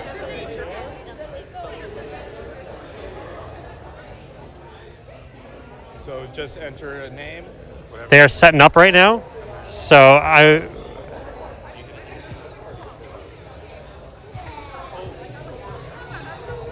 how's it going today? Whenever you have a moment, I'd love to chat about your game. Hey, how's it going? How's it going? We're here to talk about your game. I wanted to hear a little bit more about the project that you're working on and what the inspiration was for it. Yeah, absolutely. So this is Funky Virtual Party. It's an asynchronous local VR party game that you can play.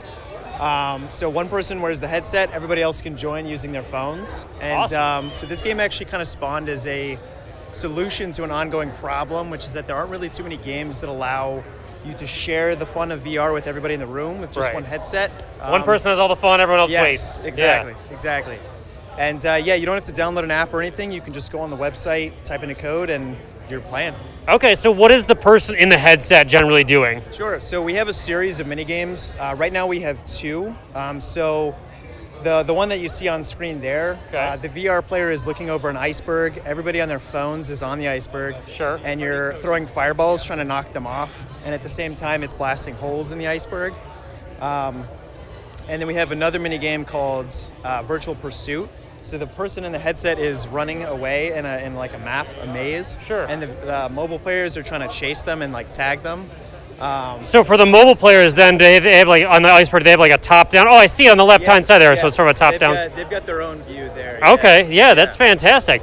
So and you said it's like they sort of connect without an app, sort of like Jackbox style. Yeah, exactly. Like Jackbox, okay, yeah. cool. So yeah, Jackbox and like Mario Party have been a huge inspiration. Sure, absolutely. But yeah, there's not really any games like that for VR.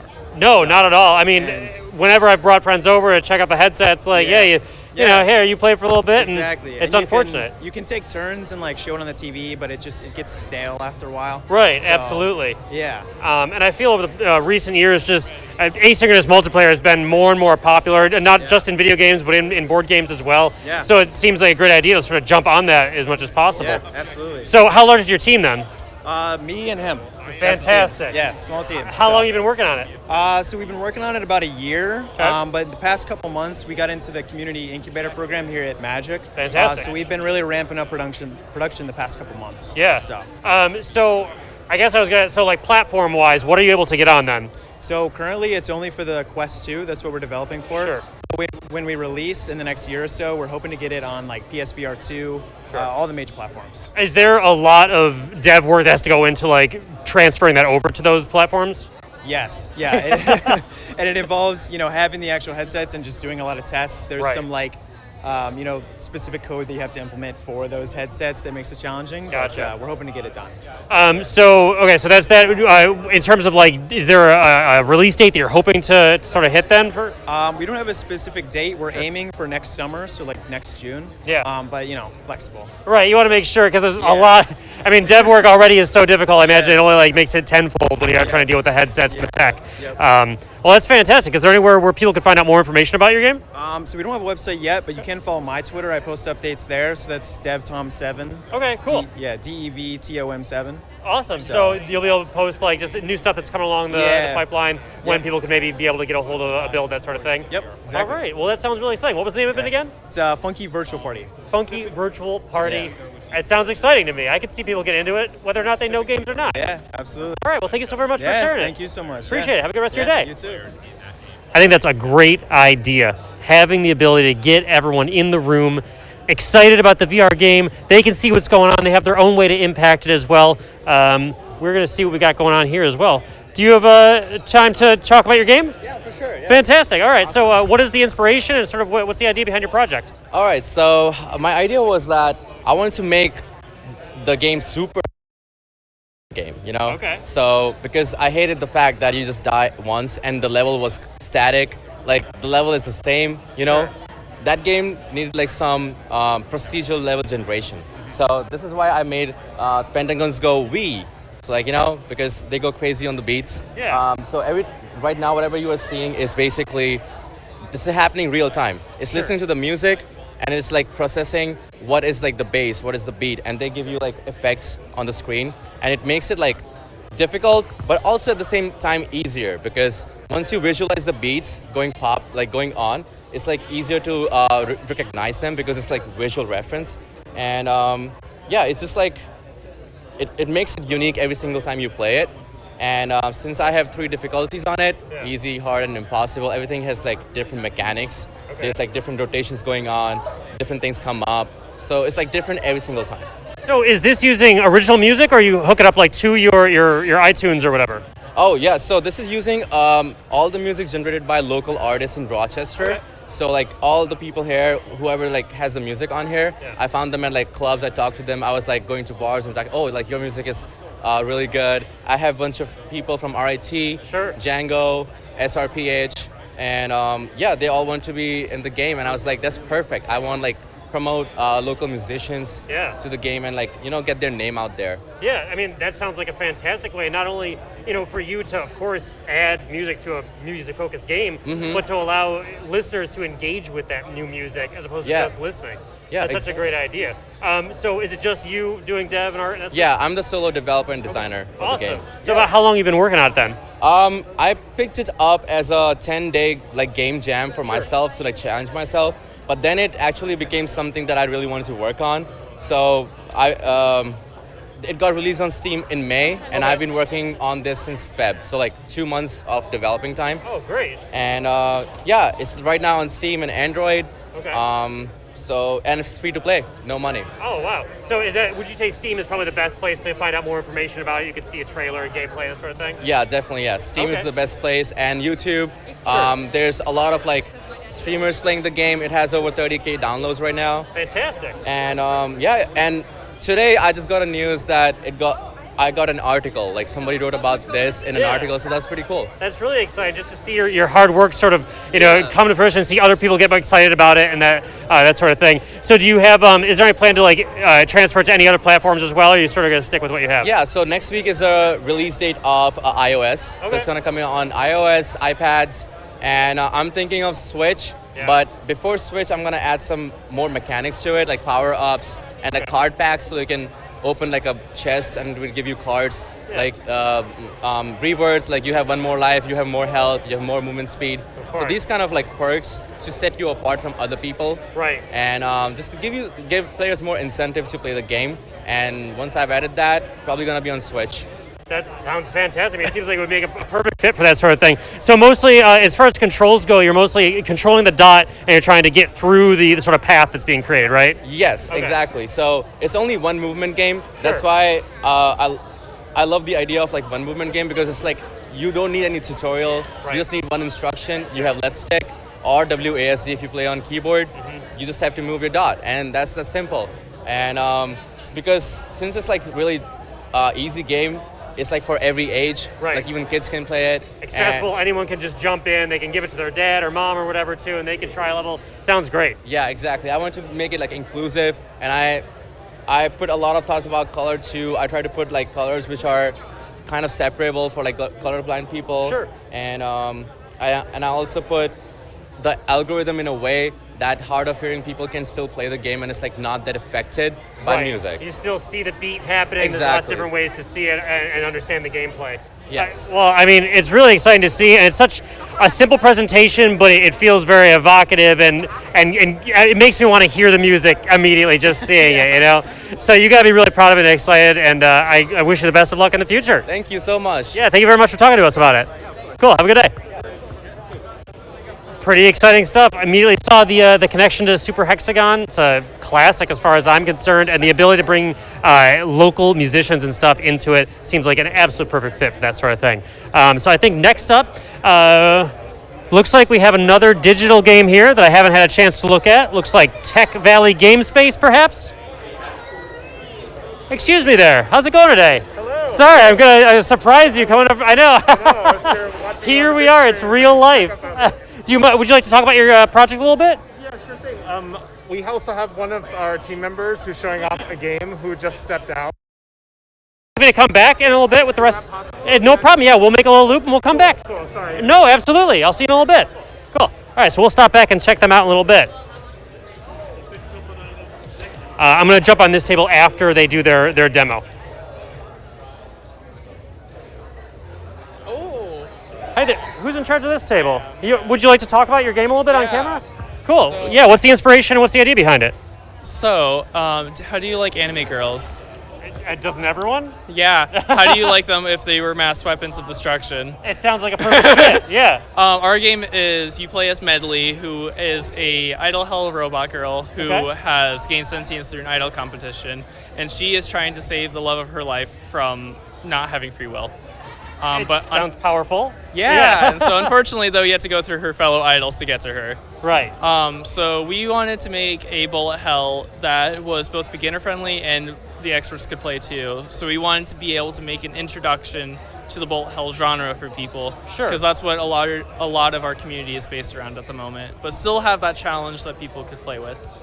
So in terms of accessibility and that, like, do you just try and make the bullet hell like, a little bit easier for them? Yeah. Ramp up a little bit more? Yeah. So we have 4 difficulties at the moment. We have Bumble, which is our easiest difficulty. Nice. And it ramps up to Crumble, which is our hardest. I like it. So a lot of it is getting people who haven't played bullet hells before to be able to comfortably play through Bumble. Yeah. We want our first 2 chapters should be able to get through a good chunk of that and then ramp up on our 3rd one. So right now, we have a demo on Steam with our first 3 chapters, and we're hoping to publish by the end of this year with all 6 chapters. So you're referring to chapters, and I've seen some of the artwork here, and like, are you adding story beats in between some of the levels and such? Yep. Okay. So there's dialogue with the bosses before and after each of their fights, and that's where a lot of our story comes from. Yeah. We have a mode where if people who don't want to sit through dialogue, there's an arcade mode where they can skip through all of that. Just play it. Yep. Yeah, getting the bullets, yeah. Yeah, so ultimately we just want to give our players options. Cool. For those who are really struggling, there's infinite bombs, there's infinite lives. Nice. Ways to modify it a little bit. Okay. Yeah. Very nice. There's no reason not to. Yeah. So ultimately, we just want the players to be able to play it how they want. Right. That's in the code already. The modifier and stuff like that just makes some UI around it, right? Yep. And give them the option. Yep. That's fantastic. So you said, it was just released recently on Steam? We released it on Steam back in August. Okay, yeah. And so that's our demo. Cool. And we'll be releasing the full game by the end of this year. Oh, fantastic. So you're really cooking along here. Are there other platforms as well you're hoping for? Or is this sort of the... So we have it on Mac, Windows, and Linux, and we are working. Yeah? It is controller supported. Okay. Although we still have to work out some bugs and stuff with that. Sure. But yeah, those are the main platforms we're aiming for at the moment. Absolutely. You're working on like Steam achievements and stuff like that for those score chasers and such? Yeah, fantastic. If you want to try and get over here and get a little bit of the gameplay, I know bullet hells have such like a strong indie like player base that get really excited about them, and it can mean so much, I know. So I'm sure, like, have you seen like a little bit of an uptick since the trailer's been out on Steam and such? Yeah. This summer we had such a hard market push this summer, and so we built our community a lot from that. Right. And we had a Kickstarter back in July that was successful, and that has really helped garner a larger community as well.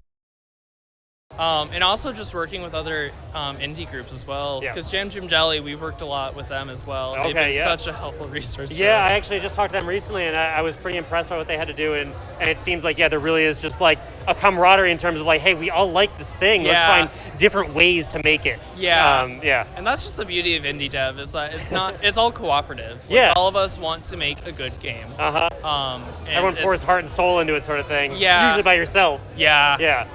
So we're lucky where we have a team of 7. Great. But we cycle members just do the classes, do the other jobs and stuff like that. Sure. So it's nice to be able to see what everyone's working on. Right, absolutely. And I like how you've done I think there's a nice immersion here. Obviously, a lot of these games have a more vertical sort of like setup for like the screen, and the immersion of the UI and stuff on the outside looks like a lot of fun while still being clear enough to give you the information quickly that you want. We did a whole restructure of our UI over the summer. Sure. Because our UI was fine before, but it was very flat. A lot of the information blended together. Right. So our artists have done an excellent job at redesigning our UI and making it pop. And giving it that robotic feel that we're aiming for. Right, absolutely. I keep seeing the splash screen come up. I really like it a lot. Is there a specific anime that sort of like called you, like anything like that, or? I'll have to ask our designer. Oh, fair enough. Yeah, I'm the lead programmer. Right, you just take the things and make them work. Right. Was where they're taking inspiration. Each of the idols, each of our bosses represent like a different anime trope. Okay. So our first one is kind of like the meek character, while like our third boss, she's like supposed to be based off like rival archetypes. And we're just having a lot of fun. For playtests, we chapter. Okay. And that whole chapter is based off kind of like magical girl kind of tropes. Yeah. And that's a lot of fun. It's been hard, but very, very worth it. And rewarding, I imagine, as you see it start coming together and you see those long nights sort of paying off, and it's working and people are having fun getting through the levels and stuff. I imagine it's really exciting. It is such an exciting experience. Yeah. Well, thank you so very much for telling us about your game, and everyone should go check it out on Steam. It's the best place to go check it out. And repeat the name of it again for me. Idle Hell. Idle Hell. Awesome. Thank you so very much for talking with us. Thank you for swinging by. Yeah, of course, absolutely. All right, right this way. I'm coming around. You're coming around, absolutely. Yeah, join us. I'll do the same for you guys. Okay, fair enough. So, how's it going? What's your project all about here? What's the inspiration for it? Okay, so this is Wish Guardian. Okay. I love cozy games like Animal Crossing, Stardew Valley, all of those. All love the rage, them. especially recently. The last few Yeah. years. Yeah.